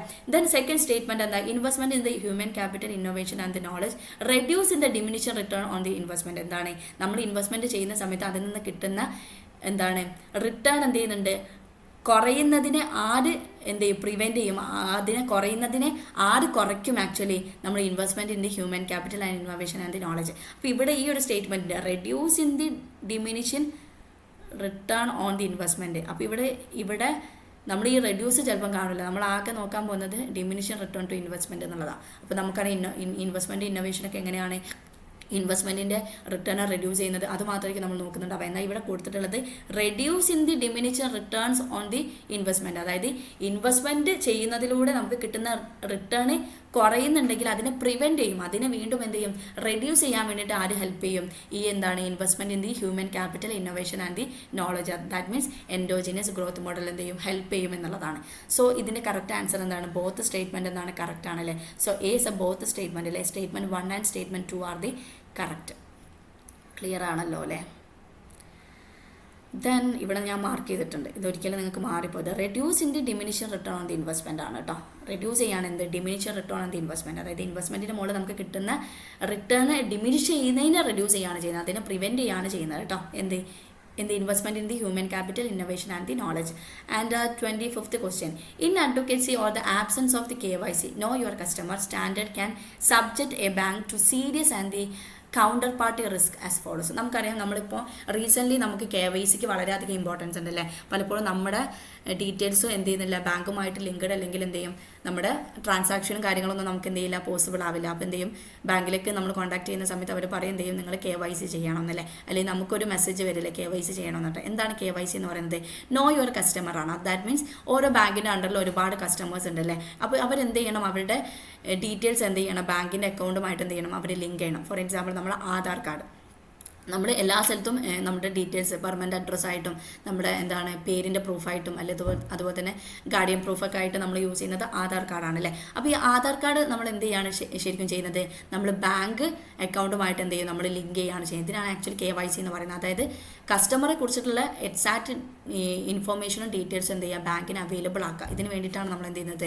KYC ചെയ്യുന്നത്. അപ്പോൾ ഈ KYC ഒക്കെ ചെയ്യുന്ന സമയത്ത് നമുക്ക് പലപ്പോഴും എന്ത് ചെയ്യാൻ പറ്റും, ചിലപ്പോൾ ചില അക്കൗണ്ട് ഹോൾഡേഴ്സൊക്കെ മരണപ്പെട്ടിട്ടുണ്ടായിരിക്കും അല്ലേ. അപ്പോൾ ഈ KYC ചെയ്യാൻ പോകുന്ന സമയത്ത് നമുക്ക് മനസ്സിലാവും ഇന്ന ആൾ മരണപ്പെട്ടിട്ടുണ്ട്. അപ്പോൾ അതിൻ്റെ ഉള്ള കാര്യങ്ങളൊക്കെ എന്ത് ചെയ്യാൻ പറ്റും, നമുക്ക് അതിൻ്റെ പ്രൊസീജിയറും കാര്യങ്ങളൊക്കെ മൂവ് ഓൺ ചെയ്യാൻ പറ്റും അല്ലേ. അപ്പോൾ KYC ചെയ്യുന്നതിലൂടെ ആരാണ് നമ്മുടെ കസ്റ്റമർ, അയാൾ ശരിക്കും എവിടെ ഉള്ളതാണ്, അയാളുടെ അഡ്രസ്സ് എന്താണ്, അയാളുടെ പേരെന്താണ്, സോ അയാൾ ബിലോങ്സ് ടു ഇന്ത്യയാണോ, അപ്പോൾ ഇതിനെക്കുറിച്ചിട്ടൊക്കെ എന്ത് ചെയ്യാൻ പറ്റും, നമുക്ക് കറക്റ്റായിട്ടുള്ളൊരു ഇൻഫർമേഷൻ എന്ത് കിട്ടും KYC ചെയ്യുന്നതിലൂടെ. അപ്പോൾ ഈ KYC ചെയ്യുന്നതിലൂടെ ഏതൊക്കെ റിസ്ക്കുകൾ എന്ത് ചെയ്യാൻ പറ്റും, ബാങ്കിന് ഒഴിവാക്കാൻ പറ്റും എന്നുള്ളതാണ് ചോദിക്കുന്നത്. ഒന്നെന്ന് പറയുന്നത് റെപ്യൂട്ടേഷൻ റിസ്ക് ആണ് അല്ലേ. എന്ന് പറയുന്നത് എന്താണ്, റെപ്യൂട്ടേഷൻ റിസ്ക് ആണല്ലേ, അതെന്താണ് കറക്റ്റാണ്. ദെൻ കംപ്ലയിൻറ്റ് റിസ്ക്, അതെന്ത് ചെയ്യാൻ പറ്റും, കംപ്ലയിൻറ്റ് റിസ്ക്കും എന്ത് ചെയ്യാൻ പറ്റും, ഇതാക്കാൻ പറ്റും. അതുപോലെ തന്നെ ലീഗൽ റിസ്ക്കും എന്ത് ചെയ്യാൻ പറ്റും, ഫോളോ അപ്പ് ചെയ്യാൻ പറ്റും. ദെൻ ബാങ്ക് റപ്റ്റി റിസ്ക്, അതായത് ബാങ്ക് റപ്റ്റി റിസ്ക് എന്ന് പറയുന്നത് ബാങ്ക് അടച്ചു പൂട്ടുന്ന റിസ്ക്, അതൊരിക്കലും KYC റിലേറ്റഡ് അല്ല. KYC is complete depends on എന്താണ് കൗണ്ടർ പാർട്ടിയാണ്. ദാറ്റ് മീൻസ് എന്താണ്, നമ്മുടെ കസ്റ്റമറുമായിട്ട് റിലേറ്റ് ചെയ്യുന്നതാണ്. കസ്റ്റമറിൻ്റെ ഭാഗത്ത് നിന്ന് എന്തെങ്കിലും ഒരു പ്രശ്നം വരാണെങ്കിൽ കസ്റ്റമറിൻ്റെ എൻ്റെ ഡീറ്റെയിൽസ് ഉണ്ടായിരിക്കണം. അതുപോലെ തന്നെ കസ്റ്റമറുമായിട്ട് എന്ത് ചെയ്യുക, വളരെ എന്താ പറയുക ട്രാൻസ്പെറൻ്റ് ആയിട്ടുള്ള ഒരു ബാങ്കിങ് സിസ്റ്റം ഡെവലപ്പ് ചെയ്യുക. അതായത് കസ്റ്റമർ ആരൊക്കെയാണ്, ഏതൊക്കെ കസ്റ്റമേഴ്സാണ് ഇവിടെ ബാങ്ക് അക്കൗണ്ട് ഉള്ളത്, അയാളുടെ ഫിനാൻഷ്യൽ ക്രെഡിറ്റ് വർത്തിനെസ് എത്രയാണ്, അയാൾക്ക് എത്രത്തോളം എന്തുണ്ട് നോൺ പെർഫോമിംഗ് അസറ്റ് ആയിട്ടുള്ള ലോൺസ് ഉണ്ട്, അതുപോലെ തന്നെ അയാളുടെ എന്താ പറയുക നമ്മുടെ സിബിൽ സ്കോർ എന്നൊക്കെ പറയില്ല, അയാളുടെ എത്ര സിബിൽ സ്കോറിൻ്റെ ഒക്കെ ഒരു ഏകദേശം ഒരു ഐഡിയ കിട്ടാനൊക്കെ നമുക്ക് എന്ത് വേണം, ആക്ച്വലി നമുക്ക് ഈ ഒരു KYC ചെയ്യണമല്ലോ. അപ്പോൾ KYC ചെയ്യുന്ന ആക്ച്വലി എന്താണ്, ഈ ഒരു റിസ്കിനെ ബേസ് ചെയ്തിട്ടാണ്. ഒരിക്കലും KYC എന്ത് ചെയ്യുന്നില്ല, ബാങ്ക്രപ്റ്റ് ആയിട്ട് അത്രയും എന്ത് ചെയ്യുന്നില്ല, റിലേറ്റ് ചെയ്യുന്നില്ല. മെജോറിറ്റി പ്രൈമറിലി റിലേറ്റ് ചെയ്യുന്നത് റെപ്യൂട്ടേഷൻ റിസ്ക്കും കംപ്ലയിൻസ് റിസ്ക്കും അതുപോലെ തന്നെ ലീഗൽ റിസ്ക്കുമാണ്. സോ എന്ത് ചെയ്യുന്നത് 25ൻ്റെ കറക്റ്റ് ആൻസർ എന്ന് പറയുന്നത് ABC ആണ്. ഇത് 2 is a correct answer. Okay. So 26th question, which of the following equation represent the national income identity?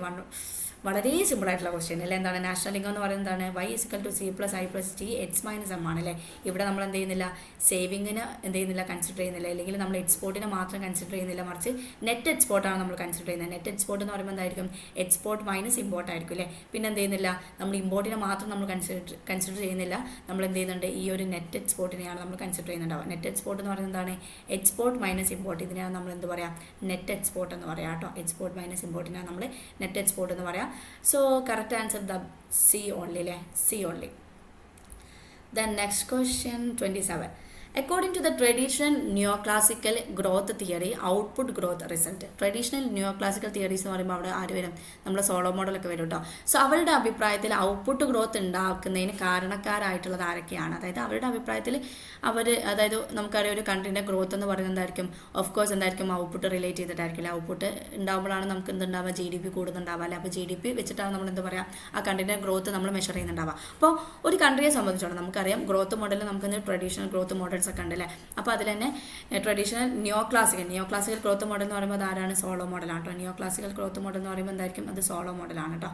Solow model നമ്മൾ എന്തും കൂടെ വിളിക്കും, neoclassical growth model. So Solow model പ്രകാരം അല്ലെങ്കിൽ നിയോക്ലാസിക്കൽ ട്രഡീഷൻ എന്താണ്, ഗ്രോത്ത് മോഡൽ പ്രകാരം ഔട്ട്പുട്ട് കൂട്ടാൻ വേണ്ടിയിട്ട് അവരെ ഹെൽപ്പ് ചെയ്യുന്ന കാര്യങ്ങൾ എന്തൊക്കെയാണ്. ഔട്ട്പുട്ട് ഉണ്ടാകുമ്പോഴേ എന്തുണ്ടാവുള്ളൂ, GDP ഉണ്ടാവുള്ളൂ. GDP ഉണ്ടെങ്കിൽ നമുക്ക് ഒരു രാജ്യത്തിൻ്റെ ഗ്രോത്ത് നമുക്ക് മെഷർ ചെയ്യാൻ പറ്റുള്ളൂ. അപ്പോൾ ഈ ഔട്ട്പുട്ട് കൂട്ടാൻ വേണ്ടി കാരണക്കാരായിട്ടുള്ള റിസൾട്ടായിട്ട് വരുന്ന ഫാക്ടേഴ്സ് എന്തൊക്കെയാണെന്നുള്ളതാണ് ക്വസ്റ്റ്യൻ ചോദിച്ചിട്ടുള്ളത്. Increase in the labour quantity and the quality കറക്റ്റാണ്. ഇൻക്രീസ് ഇൻ ദി ക്യാപിറ്റൽ, കാരണം ക്യാപിറ്റൽ അക്യുമുലേഷൻ ആണ് ഏറ്റവും കൂടുതൽ ഇവർ ഇമ്പോർട്ടൻസ് കൊടുക്കുന്നത്. അതായത് ടെക്നോളജി മാക്സിമം എന്ത് ചെയ്യുക, അക്വയർ ചെയ്യുക എന്നുള്ളതാണ്. ഇൻക്രീസ് ഇൻ ദി എക്സ്പോർട്ട് ഒരിക്കലും ഇല്ല അല്ലേ.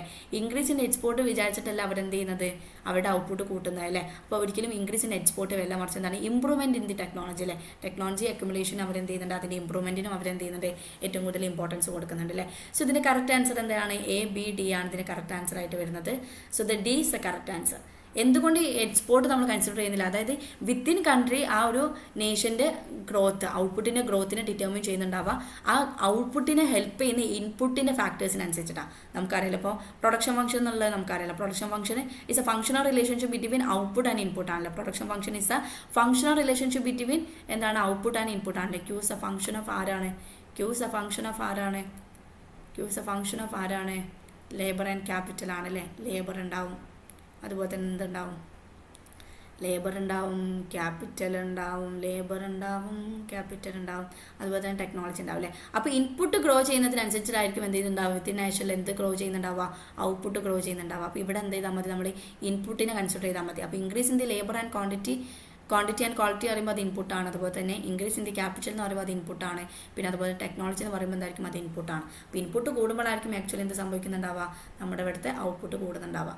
So D is a correct answer. D is the correct answer. So 28th, change the terms of trade typically put less developed countries at the disadvantage because they specialize in the trade in the agricultural goods rather than the manufactured goods. They have the higher labor cost and they specialize the trade in service like a tourism. Industrialised country practice unfair trade with a less developed country. ഇവിടെ നമുക്ക് മനസ്സിലാക്കുന്ന ഒരു കാര്യം എന്താ വെച്ചാൽ നമ്മുടെ ഗുണാർ മിർദലാണെങ്കിലും അതുപോലെ തന്നെ നമ്മുടെ പ്രഭിത് സിംഗ് ഹൈപ്പോത്തിസിസ് നമ്മൾ കേട്ടിട്ടുണ്ടല്ലേ, ഇവരൊക്കെ ബേസിക്കലി അഡ്രസ്സ് ചെയ്യാൻ പോകുന്നത് ഇൻ്റർനാഷണൽ ട്രേഡിലൂടെ എങ്ങനെയാണ് നമ്മുടെ ഡെവലപ്ഡ് കൺട്രി വീണ്ടും ലെസ് ഡെവലപ്ഡ് ആയി മാറുന്നത്, എന്തുകൊണ്ട് ഡെവലപ്ഡ് കൺട്രീസ് ഡെവലപ്ഡ് അല്ല ലെസ് ഡെവലപ്ഡ് കൺട്രീസ് എന്തുകൊണ്ട് വീണ്ടും അതെന്താവുന്നു ഡെവലപ്പിംഗ് ആയിട്ട് മാറുന്നു എന്നുള്ളതിൻ്റെ ബേസിക് റീസൺ കണ്ടെത്താൻ വേണ്ടിയിട്ടാണ് അവർ നോക്കുന്നത്. അതിൽ നമുക്ക് കണ്ടെത്താൻ പറ്റുള്ള ഒരു ഏറ്റവും ഇമ്പോർട്ടൻ്റ് ആയിട്ടുള്ള ഒരു കാര്യമാണ്, നമുക്കറിയാം ടേംസ് ഓഫ് ട്രേഡ് കൂടാന്ന് പറയുമ്പോൾ എന്തായിരിക്കും, വോളിയം ഓഫ് ട്രേഡ് കൂടാ എന്നുള്ളതാണ് അല്ലേ. ടേംസ് ഓഫ് ട്രേഡ് കൂടാന്ന് പറയുമ്പോൾ എന്തായിരിക്കും, വോളിയം ഓഫ് ട്രേഡ് കൂടായിരിക്കും. അപ്പോൾ എക്സ്പോർട്ട് കൂടുകയും അതുപോലെ തന്നെ എന്ത് ചെയ്യാണ് ഇമ്പോർട്ട് കുറയുകയും ചെയ്യുന്ന സിറ്റുവേഷൻ നമുക്ക് എന്ത് പറയാം, ടേംസ് ഓഫ് ട്രേഡിൻ്റെ എന്താണ് സർപ്ലസ് ഫാക്ടറായിട്ട് നമുക്ക് പറയാം അല്ലേ. അപ്പോൾ വോളിയം ഓഫ് ട്രേഡ് കൂടാന്ന് വിചാരിക്കാം. എന്നാൽ ഈ ഒരു ടേംസ് ഓഫ് ട്രേഡ് ഇമ്പ്രൂവ് ആവുക അല്ലെങ്കിൽ വോളിയം ഓഫ് ട്രേഡ് കൂടാ എന്ന് പറയുന്നത് കൊണ്ട് മാത്രം നമുക്ക് ഇൻ്റർനാഷണൽ ട്രേഡിലൂടെ ബെനിഫിറ്റ് ഉണ്ടാക്കാൻ പറ്റുമോ, അതായത് എക്സ്പോർട്ട് കൂടുന്നതിലൂടെ മാത്രം നമുക്ക് ബെനിഫിറ്റ് ഉണ്ടാക്കാൻ പറ്റുമോ എന്നുള്ളത് ഒരു ക്വസ്റ്റ്യനബിൾ ആണ്. കാരണം എന്താണ്, ഈ എക്സ്പോർട്ട് ചെയ്യുന്നത് കൂട്ടുന്നതിനോടൊപ്പം തന്നെ എക്സ്പോർട്ട് ചെയ്യുന്ന ഗുഡിൻ്റെ റിട്ടേൺസ് ബേസ് ചെയ്തിട്ടായിരിക്കണം എന്ത് ചെയ്യേണ്ടത്, നമുക്ക് ആ ഒരു ടേംസ് ഓഫ് ട്രേഡ് നമുക്ക് ബെനിഫിറ്റ് ആണോ എന്നുള്ളത് നമുക്ക് മനസ്സിലാക്കേണ്ടത്. ഇപ്പോൾ എക്സ്പോർട്ട് ചെയ്യുന്ന ഗുഡ് എന്ത് ചെയ്യാണ്, വളരെ ചീപ്പസ്റ്റ് ആയിട്ടുള്ള ഒരു ഗുഡാണെന്ന് വിചാരിക്കാം, വളരെ ലെസ്സർ കോസ്റ്റ് ആയിട്ട്, അല്ലെങ്കിൽ എന്താണ് അതിന് നമുക്ക് ലെസ്സർ പേയ്മെൻറ്റ് മാത്രമേ കിട്ടുള്ളൂ. അങ്ങനത്തെ ഗുഡിനെ നമ്മൾ എന്ത് ചെയ്യാണ് എക്സ്പോർട്ട് ചെയ്യാമെന്ന് വിചാരിക്കുക. നമ്മൾ ഇമ്പോർട്ട് ചെയ്യുന്ന ഗുഡ് എന്താണ്, വളരെ വലിയൊരു മാനുഫാക്ചർ ഗുഡാണെന്ന് വിചാരിക്കാം. നമ്മൾ ഹൈലി പേയ്മെൻറ്റ് അവിടെ കൊടുക്കണം കേട്ടോ. അവിടെ എന്ത് ചെയ്യുന്നുണ്ട്, നമ്മൾ എന്ത് ചെയ്യുന്നുണ്ട് പേയ്മെൻറ്റ് കൊടുക്കണം. മാനുഫാക്ചർ ഗുഡ്സാണ് നമ്മൾ എന്ത് ചെയ്യുന്നത് ഇമ്പോർട്ട് ചെയ്യുന്നതെന്ന് വിചാരിക്കുക. അപ്പോൾ എക്സ്പോർട്ട് ചെയ്യുന്ന ഗുഡ്സിൻ്റെ മുകളിൽ ആക്ച്വലി നമുക്ക് പേയ്മെൻറ്റ് വരുന്നത് ഒരു 100 crores ആണെങ്കിൽ ശരിക്കും എന്ത് ചെയ്യുന്നുണ്ട്, ഈ ഒരു 100 crores എന്ത് ചെയ്യും, നമുക്ക് ബാക്കിയുള്ള കൺട്രിയിൽ നിന്ന് എക്സ്പോർട്ട് ചെയ്യുന്ന സമയത്ത് കിട്ടും. ഇനി മാനുഫാക്ചർ ഗുഡ്സ് ആണ് നമ്മൾ ഇമ്പോർട്ട് ചെയ്യുന്നെങ്കിൽ അതിന് മുകളിൽ എന്ത് ചെയ്യുന്നുണ്ട്, നമുക്ക് 200 rupees എന്ത് ചെയ്യുന്നു, 200 crores എന്ത് വരുന്നുണ്ട് പേയ്മെൻ്റ് ആയിട്ട് വരുന്നുണ്ടെങ്കിൽ ആക്ച്വലി എന്താണ് ഈ ഒരു എക്സ്പോർട്ട് ഗ്രേറ്റർ ദാൻ ഇമ്പോർട്ട് കൊണ്ട് കാര്യമുണ്ടോ. കാരണം എന്താണ്, നമ്മുടെ റിസീപ്റ്റ് എന്ന് പറയുന്നത് എന്താണ്, ലെസ്സർ ദാൻ എന്താണ് പേയ്മെൻ്റ് ആണ് അല്ലേ. റിസീപ്റ്റ് എന്ന് പറയുന്നത് ലെസ്സർ ദാൻ പേയ്മെൻ്റ് ആണ് അല്ലേ. അപ്പോൾ ഇവിടെ എന്താ സംഭവിക്കുന്നത്, ലെസ്സർ ക്വാളിറ്റി ഓഫ് ഗുഡ്സ്, അതായത് എന്താണ് അഗ്രികൾച്ചർ ഗുഡ്സിനെ പോലുള്ള ഗുഡ്സിന് എന്ത് ചെയ്യും, ലെസ് ഡെവലപ്ഡ് കൺട്രീസ് ഏറ്റവും കൂടുതൽ സ്പെഷ്യലൈസ് ചെയ്യുന്ന എന്താണ് അഗ്രികൾച്ചർ ഗുഡ്സിനെയാണല്ലേ. അവർക്ക് എന്തായിരിക്കും ഈ ഒരു അഗ്രികൾച്ചർ ഗുഡ്സിന് മുകളിൽ നമുക്ക് കിട്ടുന്ന പേയ്മെൻറ്റ് എന്ന് പറയുന്നത് എന്തായിരിക്കും, ലെസ്സർ ആയിരിക്കും വെൻ കമ്പയർ ടു എന്തായിരിക്കും മാനുഫാക്ചർ ഗുഡ്സ് അല്ലേ. അപ്പോൾ ഇവിടെ എന്താ സംഭവിക്കുന്നത്, നമ്മുടെ ലെസ് ഡെവലപ്ഡ് കൺട്രീസ് എന്തായിരിക്കും ഏറ്റവും കൂടുതൽ എക്സ്പോർട്ട് ചെയ്യുന്നുണ്ടായിരിക്കും എന്തായിരിക്കും അഗ്രികൾച്ചർ പ്രൊഡക്റ്റ് ആയിരിക്കും അല്ലേ. എന്നാൽ ഇമ്പോർട്ട് ചെയ്യുന്നുണ്ടാവുക മാനുഫാക്ചർ ഗുഡ്സ് ആയിരിക്കും. എന്നാൽ ടേംസ് ഓഫ് ട്രേഡ് നോക്കുന്ന സമയത്ത് നമുക്ക് കാണാൻ പറ്റുന്ന എന്താണ്, നമ്മുടെ എക്സ്പോർട്ട് ഈസ് ഗ്രേറ്റർ ദാൻ എന്താണ് ഇമ്പോർട്ടാണ് നമുക്ക് കാണാൻ പറ്റുന്നുണ്ട്. എക്സ്പോർട്ട് ഈസ് ഗ്രേറ്റർ ദാൻ എന്താണ് ഇമ്പോർട്ടാണ് നമുക്ക് കാണാൻ പറ്റുന്നുണ്ട് അല്ലേ. എക്സ്പോർട്ട് ഈസ് എന്താണ് ഗ്രേറ്റർ ദാൻ ഇമ്പോർട്ടാണ് നമുക്ക് കാണാൻ പറ്റുന്നത്. അപ്പോൾ ടേംസ് ഓഫ് ട്രേഡ് എന്താണ് ആക്ച്വലി നമുക്ക് സർപ്ലസ് ആയിട്ട് എന്ത് ചെയ്യുന്നുണ്ട്, നമുക്ക് ഫീൽ ചെയ്യുന്നുണ്ട്. പക്ഷേ നമ്മൾ നോക്കേണ്ടത് ഈ ഒരു ടേംസ് ഓഫ് ട്രേഡിലൂടെ export is greater than import ആവുന്ന സമയത്ത് ഇതിലൂടെ ലെസ്സർ ഡെവലപ്ഡ് കൺട്രീസിന് അത് ബെനഫിഷ്യൽ ആയിട്ട് മാറുന്നുണ്ടോ നോക്കുന്നത്, അവർ ഏത് കൈൻഡ് ഓഫ് പ്രൊഡക്റ്റ് ആണ് എക്സ്പോർട്ട് ചെയ്യുന്നത് അല്ലെങ്കിൽ ഏത് കൈൻഡ് ഓഫ് പ്രൊഡക്റ്റ് ആണ് ഇമ്പോർട്ട് ചെയ്യുന്നത് എന്നതിനെ ബേസ് ചെയ്തിട്ടാണ്. അപ്പോൾ അവർ അഗ്രികൾച്ചർ പ്രൊഡക്റ്റ് ആണ് എക്സ്പോർട്ട് ചെയ്യുന്നതെങ്കിൽ ലെസ്സർ എമൗണ്ട് മാത്രമേ അവർക്ക് എന്ത് കിട്ടുള്ളൂ, പേയ്മെൻ്റ് ആയിട്ട് കിട്ടുള്ളൂ. അതിന് എത്ര എക്സ്പോർട്ട് നടത്തി കഴിഞ്ഞാലും. അതുപോലെ തന്നെ എന്ത് ചെയ്യാണ് മാനുഫാക്ചർ ഗുഡ്സ് എന്ത് ചെയ്യുന്നുണ്ട്, അവർ ഇമ്പോർട്ട് ചെയ്യുന്നുണ്ടെങ്കിൽ അതിന് നമ്മൾ ഹൈലി പേയ്മെൻറ്റ് വരുന്നുണ്ട്. അപ്പോൾ ഇവിടെ നമ്മൾ മനസ്സിലാക്കുന്ന ഒരു കാര്യം എന്താ വെച്ചാൽ ലെസ്സർ ഡെവലപ്ഡ് കൺട്രീസ് എന്തുകൊണ്ട് ഇൻ്റർനാഷണൽ ട്രേഡ് വരുന്ന സമയത്ത് ഇൻ്റർനാഷണൽ ട്രേഡിൽ ഏർപ്പെടുന്ന സമയത്ത് എഗെയിൻ എന്ത് ചെയ്യാണ് ലെസ്സർ ഡെവലപ്ഡ് ആയിട്ട് മാറുന്നു എന്നതിൻ്റെ ഒരു ബേസിക് എന്താണ് റീസൺ ആയിട്ട് എന്ന് പറയുന്നത് എന്താണ്, ലെസ്സർ ഡെവലപ്ഡ് കൺട്രീസ് എക്സ്പോർട്ട് ചെയ്യുന്നത് എന്താണ് ലെസ്സർ പേയ്മെൻറ്റ് ഗുഡ്സ് ആണ് അല്ലേ. ലെസ്സർ പേയ്മെൻറ്റ് ഗുഡായിട്ടുള്ള അഗ്രികൾച്ചർ പ്രൊഡക്റ്റ് ആണ് അവരെന്ത് ചെയ്യുന്നത് എക്സ്പോർട്ട് ചെയ്യുന്നത്. അതുപോലെ തന്നെ അതുകൊണ്ട് തന്നെ അവർക്ക് ലെസ്സർ പേയ്മെൻറ്റ് മാത്രമേ ഇങ്ങോട്ട് കിട്ടുന്നുള്ളൂ. അതുപോലെ തന്നെ അവർ ഇമ്പോർട്ട് ചെയ്യുന്നത് എന്താണ് ഹൈലി പേയ്മെൻറ്റഡ് ആയിട്ടുള്ള മാനുഫാക്ചർ ഗുഡ്സ് ആണ്. അതുകൊണ്ട് തന്നെ അവർക്ക് എന്ത് ചെയ്യും ഹൈലി പേയ്മെൻറ്റ് വരും. അപ്പോൾ ഇവിടെ export is greater than import ആയിക്കഴിഞ്ഞാലും ടേംസ് ഓഫ് ട്രേഡ് നമുക്ക് എന്ത് ചെയ്യാണ് വോളിയം ഓഫ് ട്രേഡ് നോക്കുന്ന സമയത്ത് export is greater than import ആവുകയാണെങ്കിലും ടേംസ് ഓഫ് ട്രേഡ് നമുക്ക് പോസിറ്റീവായിട്ട് വരാണെങ്കിൽ കൂടെ എന്ത് സംഭവിക്കുന്നുണ്ട്, അതൊരിക്കലും നമ്മുടെ കൺട്രി അല്ലെങ്കിൽ ലെസ്സർ ഡെവലപ്ഡ് കൺട്രീനെ എന്ത് ചെയ്യുന്നില്ല ഇമ്പ്രൂവ് ചെയ്യുന്നില്ല. കാരണം എന്താ, ഇവിടെ നമ്മൾ ലെസ്സർ ക്വാളിറ്റി അല്ലെങ്കിൽ ലെസ്സർ പേയ്മെൻറ്റ് വരുന്ന ഗുഡ്സിനെയാണ് നമ്മൾ എക്സ്പോർട്ട് ചെയ്യുന്നത്, എന്നാൽ ഹയർ പേയ്മെൻറ്റ് വരുന്ന ഗുഡ്സിനെയാണ് നമ്മൾ എന്ത് ചെയ്യുന്നത് ഇങ്ങോട്ട് ഇമ്പോർട്ട് ചെയ്യുന്നത്. So the receipt is less than എന്താണ് പേയ്മെൻ്റ് ആണ്, അല്ലെങ്കിൽ നമുക്ക് എന്താ പറയുക പേയ്മെൻറ്റ് ഈസ് ഗ്രേറ്റർ ദാൻ എന്താണ് റിസീപ്റ്റ് ആണെന്ന് പറയാം. അതുകൊണ്ടാണ് എന്ത് സംഭവിക്കുന്നത്, നമ്മളുടെ ലെസ്സർ ഡെവലപ്ഡ് കൺട്രീസ് വീണ്ടും എന്താവുന്നത് ഇൻ്റർനാഷണൽ ട്രേഡിലൂടെ എന്ത് ചെയ്യുന്നത് അവർക്ക് ഡിസഡ്വാൻറ്റേജ് ആയിട്ട് മാറുന്നത്. ദാറ്റ് മീൻസ് എന്ത് ചെയ്യുന്നത് അവർ വീണ്ടും എന്ത് ചെയ്യുന്നത് പുവറായിട്ട് മാറുന്നത്. ക്ലിയർ ആണോ? സോ ഇതിൻ്റെ കറക്റ്റ് ആൻസർ എന്താ? ഇതിൻ്റെ correct answer A is A correct answer. They specialise the trade in agriculture goods rather than the manufacture goods അല്ലേ, അല്ലാതെ they have the higher labour cost ഇതുകൊണ്ടല്ല. പിന്നെ അതുപോലെ തന്നെ എന്താണ് they specialise in the trade in service and like a tourism അതുകൊണ്ടല്ല. പിന്നെ അതുപോലെ തന്നെ എന്തുണ്ട് industrialised countries practice unfair trade with the less developed countries അതല്ല. ഇതിൻ്റെ എക്സാക്ട് റീസൺ എന്ന് പറയുന്നത് എന്താണ്, they specialise and trade in the agriculture goods rather than the manufacture goods ആണ്. Okay. Then the 29th question. The leftward shift of the labor demand curve caused by. So first of all labor demand curve-നെ എങ്ങനെയാണ് നമ്മൾ വരയ്ക്കുന്നത്? Labour demand curve, labour supply curve ഉണ്ട്, അതുപോലെ തന്നെ labour demand curve ഉണ്ട് അല്ലേ. എന്താണ് labour supply curve and the labour demand curve? നിങ്ങൾക്ക് ആൻസർ കിട്ടിയില്ലേ, കുഴപ്പമില്ല. നമ്മൾ എന്ത് ചെയ്യാണ് ലേബർ സപ്ലൈ കർവും അതുപോലെ തന്നെ ലേബർ ഡിമാൻഡ് കർവും വരയ്ക്കുകയാണ്. ഇതാണ് എന്ത് പറയുന്നത് ലേബർ സപ്ലൈ കർവ്, അതുപോലെ തന്നെ ഇതാണ് എന്ത് പറയുന്നത് ലേബർ ഡിമാൻഡ് കർവ്. എന്താണ് നമ്മൾ എന്ത് ചെയ്യും, ഞാൻ കഴിഞ്ഞ ക്ലാസ്സിലും പറഞ്ഞിട്ടുണ്ടല്ലേ, നമ്മൾ എന്ത് ചെയ്യും ഗ്രാഫ് വരയ്ക്കുമ്പോൾ എക്സ് ആക്സിസ് നമ്മൾ മാർക്ക് ചെയ്യണം, ദെൻ നമ്മൾ എന്ത് ചെയ്യണം വൈ ആക്സിസ് നമ്മൾ മാർക്ക് ചെയ്യണം അല്ലേ. അപ്പോൾ ഇവിടെ എന്താണ് എക്സ് ആക്സിസിൽ നമ്മൾ മെഷർ ചെയ്യുന്നത് എന്താണ് demand or supply of labour ആയിരിക്കും, demand or supply of labour ആയിരിക്കും. വൈ ആക്സിസിൽ നമ്മൾ മാർക്ക് ചെയ്യുന്നുണ്ടാവുക വേജ് റേറ്റ് ആയിരിക്കും, ദാറ്റ് മീൻസ് റിയൽ വേജ് ആയിരിക്കും നമ്മൾ മാർക്ക് ചെയ്യുന്നുണ്ടാവുക. റിയൽ വേജിന് നമ്മൾ കാണുന്നത് നോമിനൽ വേജ് ഡിവൈഡഡ് ബൈ എന്താണ് പ്രൈസ് ആണെന്ന് പറയുന്നത്, ഇൻഫ്ലേഷൻ ആണെന്ന് പറയുന്നത് റിയൽ വേജ്. അപ്പോൾ ഇവിടെ എന്ത് സംഭവിക്കുന്നുണ്ട്, ഡിമാൻഡ് ഫോർ ലേബറും റിയൽ വേജും തമ്മിൽ എന്തായിരിക്കും ഓപ്പോസിറ്റ് റിലേഷൻഷിപ്പ് ആയിരിക്കും. കാരണം എന്തായിരിക്കും വേജ് റേറ്റ് കൂടുമ്പോൾ റിയൽ വേജ് റേറ്റ് കൂടുന്ന സമയത്ത് എന്തായിരിക്കും ഒരു റിയൽ വേജ് റേറ്റ് കൂടാന്ന് പറയുമ്പോൾ ഒരു പ്രൊഡ്യൂസറെ സംബന്ധിച്ചോളം അയാളുടെ കോസ്റ്റ് ഓഫ് പ്രൊഡക്ഷൻ കൂടാണ്. കാരണം എന്ത് ചെയ്യണം അയാൾ ഹയർ ചെയ്യുന്ന എംപ്ലോയീസിന് എന്ത് ചെയ്യണം കൂടുതലായിട്ടുള്ള വേജ് കൊടുക്കണം. അപ്പോൾ എന്ത് ചെയ്യും റിയൽ വേജ് റേറ്റ് കൂടുന്ന സമയത്ത് അയാൾ എന്ത് ചെയ്യും അയാളുടെ കോസ്റ്റ് ഓഫ് പ്രൊഡക്ഷൻ കൂടുന്നതുകൊണ്ട് തന്നെ അയാൾ എന്ത് ചെയ്യും നമ്മളുടെ ലേബേഴ്സിനെ ഡിമാൻഡ് ചെയ്യുന്ന എന്ത് ചെയ്യും കുറയ്ക്കും. അതുപോലെ തന്നെ റിയൽ വേജ് റേറ്റ് കുറയുന്ന സമയത്ത് എന്ത് ചെയ്യും കോസ്റ്റ് ഓഫ് പ്രൊഡക്ഷൻ എന്തായിരിക്കും കുറവായിരിക്കും. അപ്പോൾ എന്ത് ചെയ്യും ലേബേഴ്സിനെ ഡിമാൻഡ് ചെയ്യുന്നത് അയാൾ എന്ത് ചെയ്യും കൂട്ടാണ് ചെയ്യുക അല്ലേ. അപ്പോൾ there is a indirect relationship between real wage rate and the demand for labour. ഇനി എന്താണ് സപ്ലൈ ഓഫ് ലേബറും റിയൽ വേജ് റേറ്റ് തമ്മിൽ എന്തായിരിക്കും പോസിറ്റീവ് റിലേഷൻഷിപ്പാണ്. അപ്പോൾ ഡിമാൻഡ് ഫോർ ലേബറും അതുപോലെ തന്നെ എന്ത് ചെയ്യാണ് റിയൽ വേജ് റേറ്റും തമ്മിൽ എന്തായിരിക്കും ഒരു നെഗറ്റീവ് റിലേഷൻഷിപ്പാണ്, ഇൻവേഴ്സ് റിലേഷൻഷിപ്പാണ്. ഇനി സപ്ലൈ ഓഫ് ലേബറും അതുപോലെ തന്നെ റിയൽ വേജ് റേറ്റ് ആണെന്നുള്ള മനസ്സിലാക്കിയാൽ W/P ആണ് കേട്ടോ, W/P ആണ് real wage rate is W/P, it's W/P. Okay. So real wage റേറ്റും അതുപോലെ തന്നെ എന്ത് ചെയ്യാണ് നമ്മുടെ സപ്ലൈ ഓഫ് ലേബറും തമ്മിൽ പോസിറ്റീവ് റിലേഷൻഷിപ്പാണ്. കാരണം എന്താണ് ഞാനിപ്പോൾ ഒരു ലേബർ ആണെങ്കിൽ എന്ത് ചെയ്യും എനിക്ക് ഒരുപാട് വേജ് റേറ്റ് ഒരു കമ്പനിയിൽ നിന്ന് കിട്ടുമെന്ന് മനസ്സിലാക്കിയിട്ട് ഞാൻ എന്ത് ചെയ്യും പണിയെടുക്കാൻ തയ്യാറാവും. അപ്പോൾ എന്ത് ചെയ്യും റിയൽ വേജ് റേറ്റും അതുപോലെ തന്നെ സപ്ലൈ ഓഫ് ലേബർ എന്ത് ചെയ്യും കൂടും. വേജ് റേറ്റ് കൂടുമ്പോൾ ആ വേജ് റേറ്റ് കൂടുതലാണെന്ന് മനസ്സിലാക്കിക്കൊണ്ട് അത് പണിയെടുക്കാനുള്ള ലേബേഴ്സിൻ്റെ എണ്ണം കൂടും. That means supply of labour എന്ത് ചെയ്യും കൂടാണ് ചെയ്യുന്നത്. അതുപോലെ തന്നെ വേജ് റേറ്റ് കുറയുന്ന സമയത്ത് എന്ത് ചെയ്യും സപ്ലൈ ഓഫ് ലേബർ എന്ത് ചെയ്യാണ് കുറയാണ് ചെയ്യുന്നത്. വേജ് റേറ്റ് കുറയുന്ന സമയത്ത് എന്ത് ചെയ്യും സപ്ലൈ ഓഫ് ലേബർ എന്ത് ചെയ്യാണ് കുറയാണ് ചെയ്യുന്നത്. അപ്പോൾ ഇവിടെ നിങ്ങൾ മനസ്സിലാക്കേണ്ടത് ഡിമാൻഡ് ഫോർ ലേബർ എന്ന് പറയുന്ന കോൺസെപ്റ്റ് നമ്മൾ മനസ്സിലാക്കേണ്ടത് നമ്മൾ നോക്കി കാണേണ്ടത് ആരുടെ ഭാഗത്തു നിന്നാണ് പ്രൊഡ്യൂസറിൻ്റെ ഭാഗത്തു നിന്നാണെങ്കിൽ സപ്ലൈ ഓഫ് ലേബർ നമ്മൾ നോക്കി കാണേണ്ടത് ആരുടെ ഭാഗത്തു നിന്നായിരിക്കണം നമ്മളൊരു ലേബറിൻ്റെ ഭാഗത്തു നിന്നായിരിക്കണം. ഓക്കെ, ക്ലിയർ ആണല്ലോ. ഇനി നമ്മൾ എന്ത് ചെയ്യാൻ പോവാണ് ഡിമാൻഡ് ഫോർ ലേബറിനെ മാത്രം എടുത്തിട്ട് നമ്മൾ ഡിസ്കസ് ചെയ്യാൻ പോവാണ്. എന്താണ് ഡിമാൻഡ് ഫോർ ലേബർ? കാരണം ഡിമാൻഡ് ഫോർ ലേബർ റിലേറ്റ് ചെയ്തിട്ടാണ് ക്വസ്റ്റ്യന്. സോ നമ്മൾ എന്ത് ചെയ്യാണ് ഡിമാൻഡ് ഫോർ ലേബറിനെ മാത്രം എടുത്തിട്ട് എന്ത് ചെയ്യാണ് ഡിസ്കസ് ചെയ്യാൻ വേണ്ടി പോവാണ് കേട്ടോ.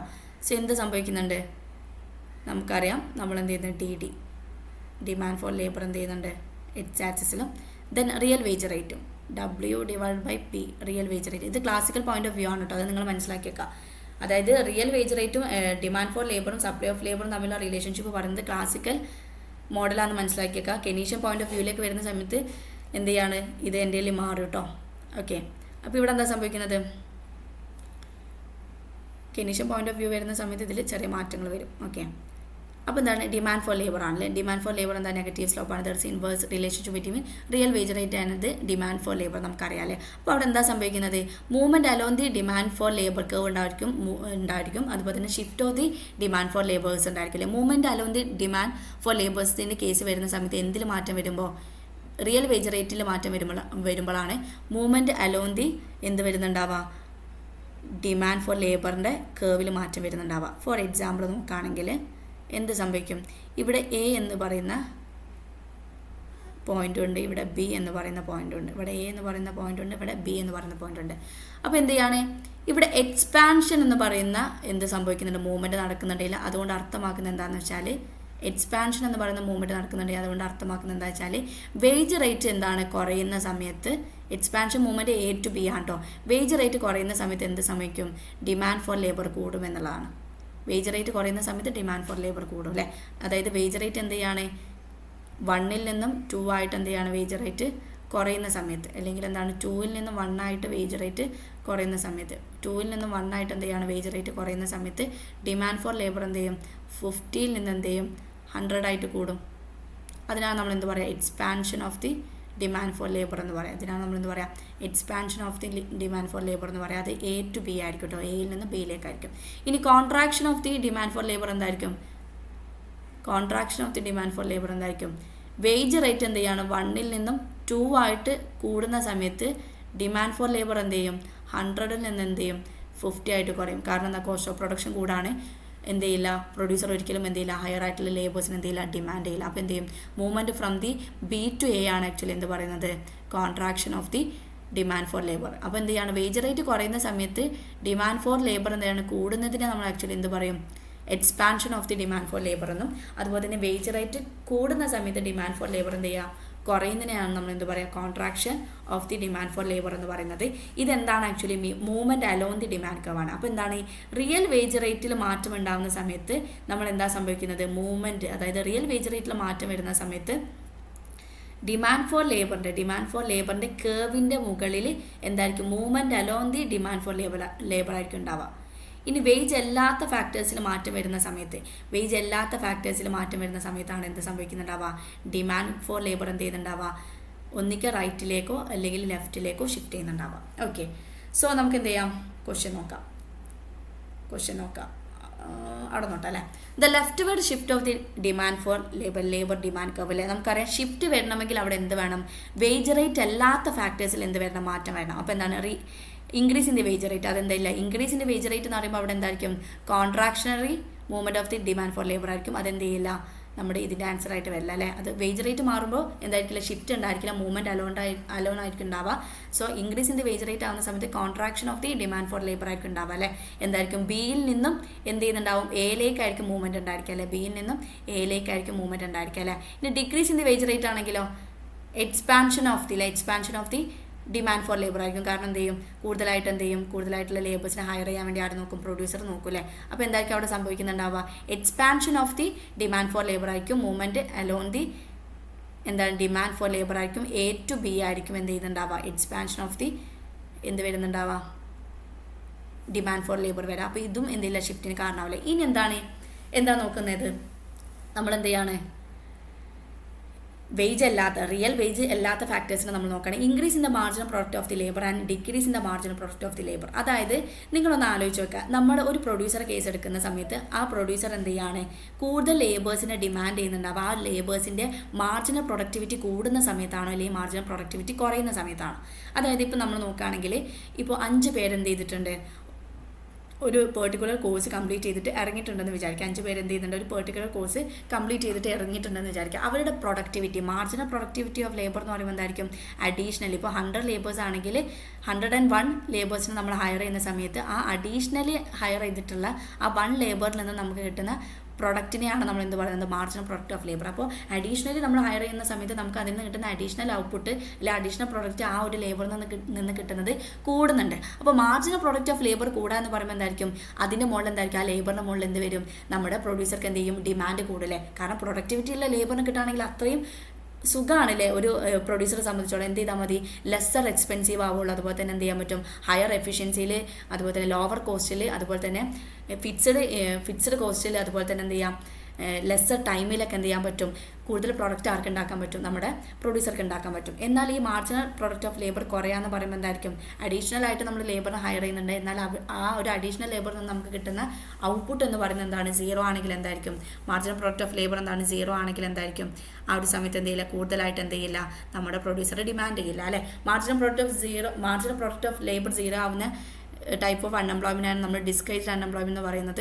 അത് ഏറ്റവും കൂടുതൽ ഫേസ് ചെയ്യുന്നത് ഇന്ത്യൻ അഗ്രികൾച്ചർ സെക്ടറിലാണ്. എന്താണ്, അവിടെ ആവശ്യമുള്ളതിനേക്കാൾ കൂടുതൽ എംപ്ലോയീസ് വർക്ക് ചെയ്യുന്നുണ്ട്, എന്നാൽ അഡീഷണൽ ആയിട്ട് നമ്മൾ ഹയർ ചെയ്യുന്ന ലേബേഴ്സിൽ നിന്ന് നമുക്ക് കിട്ടുന്ന മാർജിനൽ പ്രൊഡക്റ്റ് ഓഫ് ലേബർ എന്ന് പറയുന്നത് എന്തായിരിക്കും, സീറോ ആണ് താനും. ഇതിനാണ് നമ്മൾ ഡിസ്കൈസ്ഡ് അൺഎംപ്ലോയ്മെന്റ് എന്ന് പറയുന്നത്. അപ്പോൾ നമുക്ക് എന്ത് ചെയ്യാം, shift of the demand curve നോക്കാം. ഷിഫ്റ്റ് ഓഫ് ദി എന്ത് നോക്കാം,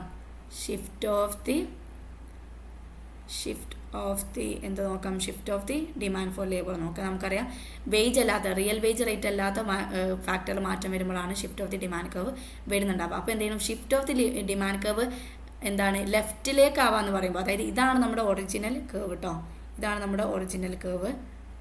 അത് ലെഫ്റ്റിലേക്ക് ആവാന്ന് പറയുമ്പോൾ ആക്ച്വലി എന്താണ് സംഭവിക്കുന്നത്, ഡിമാൻഡ് ഫോർ ലേബർ എന്ത് ചെയ്യാണ്, ലെഫ്റ്റിലേക്ക് ആവാന്ന് പറയുമ്പോൾ എന്തായിരിക്കും, ഇത്രയായിരുന്നു പണ്ട് എൻ്റെ ഡിമാൻഡ് ഫോർ ലേബർ ഉണ്ടായിരുന്നത്. അത് ലെഫ്റ്റിലേക്ക് ആവാന്ന് പറയുമ്പോൾ എന്തായിരിക്കും, ഡിമാൻഡ് ഫോർ ലേബർ എന്ത് ചെയ്യാണ്, പണ്ടത്തിൽ നിന്ന് എന്ത് ചെയ്യാണ്, കുറയാണ്. അപ്പോൾ ഡിമാൻഡ് ഫോർ ലേബർ കുറയുക എന്ന് പറയുമ്പോൾ ആക്ച്വലി എന്തായിരിക്കും, ലെഫ്റ്റിലേക്ക് ഷിഫ്റ്റ് ചെയ്യുക എന്നുള്ളതായിരിക്കും. എന്തുകൊണ്ടായിരിക്കാം എന്താണ് പ്രൊഡ്യൂസർ ലേബേഴ്സിനെ ഡിമാൻഡ് ചെയ്യുന്നത് കുറയ്ക്കുന്നത്, ആ ഒരു ലേബേഴ്സിൽ നിന്ന് കിട്ടുന്ന മാർജിനൽ പ്രൊഡക്ടിവിറ്റി ഓഫ് ലേബർ എന്തായിരിക്കും, കുറവായതുകൊണ്ട്. സോ എന്തായിരിക്കും, ലെഫ്റ്റിലേക്ക് ഷിഫ്റ്റ് ചെയ്യുന്നതിൻ്റെ റീസൺ എന്ന് പറയുന്നത് degrees in the marginal productivity of labour എന്തായിരിക്കും, ഉണ്ടാവുന്നത് കൊണ്ടാണ് എന്ത് ചെയ്യുന്നത്, അത് ലെഫ്റ്റിലേക്ക് ഷിഫ്റ്റ് ചെയ്യുന്നത്. ഇനി എന്ത് ചെയ്യാണ്, റൈറ്റിലേക്ക് ഷിഫ്റ്റ് ചെയ്യാമെന്ന് വിചാരിക്കുക. റൈറ്റിലേക്ക് ഷിഫ്റ്റ് ചെയ്യുന്ന സമയത്ത് പണ്ട് ഇതായിരുന്നു എൻ്റെ എന്ന് പറയുന്നത് ഡിമാൻഡ് ഫോർ ലേബർ അല്ലേ, ഇപ്പോൾ ഇത്ര ആയിട്ടുണ്ട് demand for labour. That means എൻ്റെ ഡിമാൻഡ് ഫോർ ലേബർ എന്ത് ചെയ്തിട്ടുണ്ട്, പണ്ടത്തേക്കാൾ എന്ത് ചെയ്തിട്ടുണ്ട്, കൂടിയിട്ടുണ്ട് അല്ലേ. ദാറ്റ് മീൻസ് ഇവിടെ എന്ത് സംഭവിച്ചിട്ടുണ്ട്, പ്രൊഡ്യൂസർ കൂടുതൽ ലേബേഴ്സിനെ ഡിമാൻഡ് ചെയ്യുന്നത് എന്തുകൊണ്ടായിരിക്കാം, increase in the marginal product of labour വരുന്നതുകൊണ്ടാണ്. അതായത് ഓരോ ലേബേഴ്സിനെ നമ്മൾ അഡീഷണലി ഹയർ ചെയ്യുന്ന സമയത്ത് അവരിൽ നിന്ന് കിട്ടുന്ന മാർജിനൽ പ്രൊഡക്റ്റ് എന്ത് ചെയ്യാണ്, ഇൻക്രീസ് ചെയ്യുന്ന ഒരു സിറ്റുവേഷൻ. ഇതിനാണ് നമ്മൾ എന്ത് പറയുക, increase in the marginal product of labour എന്ന് പറയുന്നത് അല്ലേ. അപ്പോൾ ഇവിടുത്തെ correct answer shift in the demand for ലേബറിൻ്റെ കേവ് എന്ന് പറയുമ്പോൾ തന്നെ അവിടെ മനസ്സിലാക്കിയൊക്കെ എന്താണ്, അവിടെ റിയൽ വേജ് റേറ്റിനെ നമ്മൾ കൺസിഡർ ചെയ്യില്ല. റിയൽ വേജ് റേറ്റ് എന്ന് പറയുന്നത് movement along the demand for labour curve ആയിരിക്കും. ഷിഫ്റ്റ് വരുന്ന സമയത്ത് റിയൽ വേജ് റേറ്റ് അല്ലാത്ത ഫാക്ടേഴ്സ് ആയിരിക്കും. അപ്പോൾ ഇവിടെ നിങ്ങൾ മനസ്സിലാക്കിയൊക്കെ എന്താണ്, പ്രൊഡക്ടിവിറ്റി എപ്പോഴാണ് ലെഫ്റ്റിലേക്ക് ഷിഫ്റ്റ് ചെയ്യുന്നുണ്ടാവുക, ലെഫ്റ്റിലേക്ക് ഷിഫ്റ്റ് ചെയ്യുക എന്ന് പറയുമ്പോൾ തന്നെ എന്തായിരിക്കും, നമ്മുടെ പ്രൊഡ്യൂസർ ഡിമാൻഡ് ചെയ്യുന്ന ലേബേഴ്സ് എന്ന് പറയുന്നത് കുറവായിരിക്കും. എപ്പോഴാണ് പ്രൊഡ്യൂസർ ലെസ്സർ ലേബേഴ്സിനെ ഡിമാൻഡ് ചെയ്യുന്നുണ്ടാവുക, ആ ഒരു ലേബേഴ്സിൽ നിന്ന് ഓരോ അഡീഷണൽ യൂണിറ്റ് ഓഫ് ലേബേഴ്സിനെ ആഡ് ചെയ്യുന്ന സമയത്തും അതിൽ നിന്ന് കിട്ടുന്ന പ്രൊഡക്ടിവിറ്റി ഓഫ് ലേബർ എന്ന് പറയുന്നത് എന്തായിരിക്കും, കുറവാകുന്ന സമയത്തായിരിക്കും. ഓക്കെ, സോ ഇതിൻ്റെ കറക്റ്റ് ആൻസർ എന്ന് പറയുന്നത് ഡി ആണ്. കിട്ടിയിട്ടുണ്ടോ സാധനം, ക്ലിയർ ആണോ സാധനം? Then 30th question.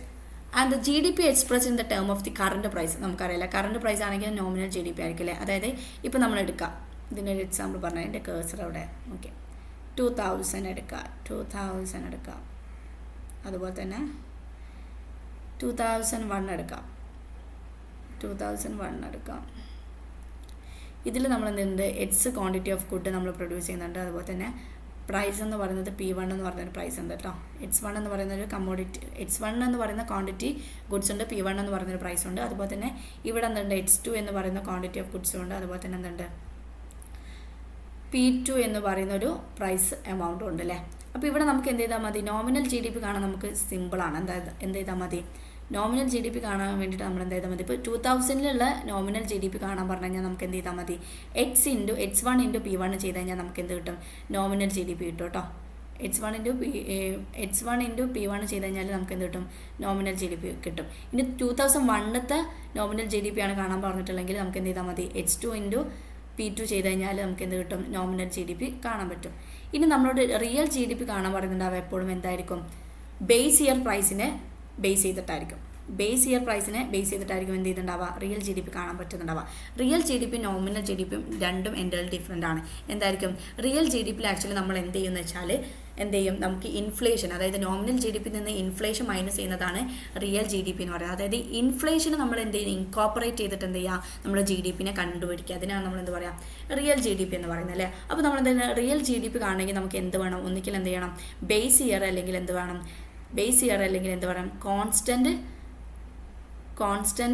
പ്രൈസ് നമുക്ക് വേണം. Base year price or constant price year വേണം. അപ്പോൾ ക്വസ്റ്റ്യൻ നമുക്ക് തന്നിട്ടുണ്ടാകും ബേസ് ഇയർ പ്രൈസ് അല്ലെങ്കിൽ ബേസ് ഇയർ ആയിട്ട് എടുത്തിട്ടുള്ളത് 2000 ആണെന്നുള്ളത് നമുക്ക് എന്ത് ചെയ്യും ക്വസ്റ്റ്യൻ തന്നിട്ടുണ്ടായിരിക്കും. അല്ലെങ്കിൽ ബേസ് ഇയർ ആയിട്ട് നമുക്ക് തന്നിട്ടുള്ളത് 2000 ആണെങ്കിൽ 2001 റിയൽ GDP കാണാൻ പറഞ്ഞാൽ നമ്മൾ എന്താ ചെയ്യേണ്ടതെന്ന് വെച്ചാൽ 2001 H2 ക്വാണ്ടിറ്റി ഇൻറ്റു എന്താണ് 2001 H2 ക്വാണ്ടിറ്റി ഇൻറ്റു എന്താണ് ബേസ് ഇയർ പ്രൈസ് ആണ് നമ്മൾ എടുക്കേണ്ടത്. ബേസ് ഇയർ പ്രൈസ് എന്താണ് ബേസ് ഇയർ എന്ന് പറഞ്ഞാൽ 2000 ആണ്. 2000 പ്രൈസ് ലെവൽ എന്ന് പറയുന്നത് P1 ആയിരിക്കും. ഇതായിരിക്കും നമ്മളുടെ എന്ത് പറയുന്നുണ്ടാവുക റിയൽ GDP എന്ന് പറയുന്നുണ്ടാവുക. ഓക്കെ, റിയൽ GDP എന്ന് പറയുന്നുണ്ടാവുക. അപ്പോൾ റിയൽ GDP എന്ന് പറയുന്നത് എപ്പോഴും എന്തായിരിക്കും നോമിനൽ GDP മൈനസ് എന്തായിരിക്കും ഇൻഫ്ലേഷൻ ആയിരിക്കും. അപ്പോൾ എന്തായിരിക്കും നോമിനൽ GDP എന്ന് പറയുന്നത് ആക്ച്വലി എന്തായിരിക്കും നോമിനൽ GDP എന്ന് പറയുന്നത് എന്തായിരിക്കും റിയൽ GDP പ്ലസ് എന്തായിരിക്കും ഇൻഫ്ലേഷൻ ആയിരിക്കും. അതുപോലെ തന്നെ എന്തായിരിക്കും നോമിനൽ GDP നമ്മൾ മെഷർ ചെയ്യുന്നത് എന്തിൻ്റെ ബേസിലാണ് കറണ്ട് പ്രൈസ് ലെവലാണെങ്കിൽ നമ്മൾ എന്ത് ചെയ്യാണ് റിയൽ GDP നമ്മൾ മെഷർ ചെയ്യുന്നത് എന്തിൻ്റെ ബേസിലായിരിക്കും ബേസ് ഇയർ പ്രൈസ് അല്ലെങ്കിൽ എന്താണ് കോൺസ്റ്റൻറ്റ് പ്രൈസിലായിരിക്കും. ക്ലിയർ ആണോ? സോ ഇവിടെ തന്നിട്ടുള്ളത് GDP express in the terms of current price ആണ് ചോദിച്ചിട്ടുള്ളത്. സോ നമുക്കറിയാം നോമിനൽ GDP ആണ്. ഓക്കെ, ക്ലിയർ ആണല്ലോ? നെറ്റ് ഡൊമസ്റ്റിക് പ്രൊഡക്റ്റും അതുപോലെ തന്നെ ഗ്രോസ് ഡൊമസ്റ്റിക് പ്രൊഡക്റ്റും തമ്മിലുള്ള ഡിഫറൻസ്. നെറ്റ് ഡൊമസ്റ്റിക് പ്രൊഡക്റ്റും അതുപോലെ തന്നെ ഗ്രോസ് ഡൊമസ്റ്റിക് പ്രൊഡക്റ്റും തമ്മിലുള്ള ഡിഫറൻസ് എന്താണ് ഡിപ്രിസിയേഷൻ ആണ് കേട്ടോ. ദെൻ GNPയും GDP തമ്മിലുള്ള ഡിഫറൻസ്. GNPയും അതുപോലെ തന്നെ GDPയും തമ്മിലുള്ള ഡിഫറൻസ് എന്താണ് ഗ്രോസ് നാഷണൽ പ്രൊഡക്റ്റും ഗ്രോസ് ഡൊമസ്റ്റിക് പ്രൊഡക്റ്റും. അവിടെ എന്തായിരിക്കും നമ്മൾ നേഷനെയും ഡൊമസ്റ്റിക്കിനെയും ഡിഫറെൻ്റ് ആക്കി മാറ്റുന്നത് എന്തായിരിക്കും net factor income from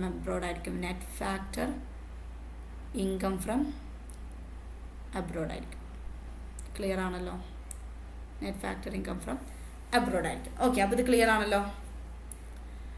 then 30th question കഴിഞ്ഞു അല്ലേ? സോ നമ്മൾ ഇന്ന് ഇത്രയാണ് ഡിസ്കസ് ചെയ്തിട്ടുള്ളത്. എനിക്ക് തോന്നുന്നു ചില ക്വസ്റ്റ്യനൊക്കെ നമ്മൾ വളരെ ഇൻഡെപ്റ്റ് തന്നെ എന്ത് ചെയ്തിട്ട് പഠിച്ചിട്ടുണ്ട്. അതിലുള്ള പല ക്വസ്റ്റ്യൻസ് നമുക്ക് എന്ത് ചെയ്യണം, പല പോർഷൻസ് നമുക്ക് എന്ത് ചെയ്യണം, വളരെ ഇമ്പോർട്ടൻ്റ് ആണ്. അതുകൊണ്ട് ക്വസ്റ്റ്യനും ആൻസർ മാത്രം ജസ്റ്റ് നോക്കി പോവാതെ എന്ത് ചെയ്യുക, അതിൽ നിന്ന് എന്തൊക്കെ നോളജ് നമുക്ക് മാക്സിമം അക്വയർ ചെയ്യാൻ പറ്റുന്നോ അത്രയും മാക്സിമം നോളജ് എന്ത് ചെയ്യുക നമ്മൾ അക്വയർ ചെയ്യുക എന്നുള്ളതാണ്. സോ ഇന്നത്തെ സെക്ഷൻ കഴിഞ്ഞു. ഇനി എന്ത് ചെയ്യുക, അതിൻ്റെ ഒരു ലാസ്റ്റ് പാർട്ടും കൂടെ ഉണ്ട്. ഒരു 10 ക്വസ്റ്റ്യൻസും കൂടെ ഉണ്ടാവും. അതും കൂടെ ഡിസ്കസ് ചെയ്യാം നമുക്ക് നെക്സ്റ്റ് ക്ലാസ്സിൽ. Okay, thank you guys.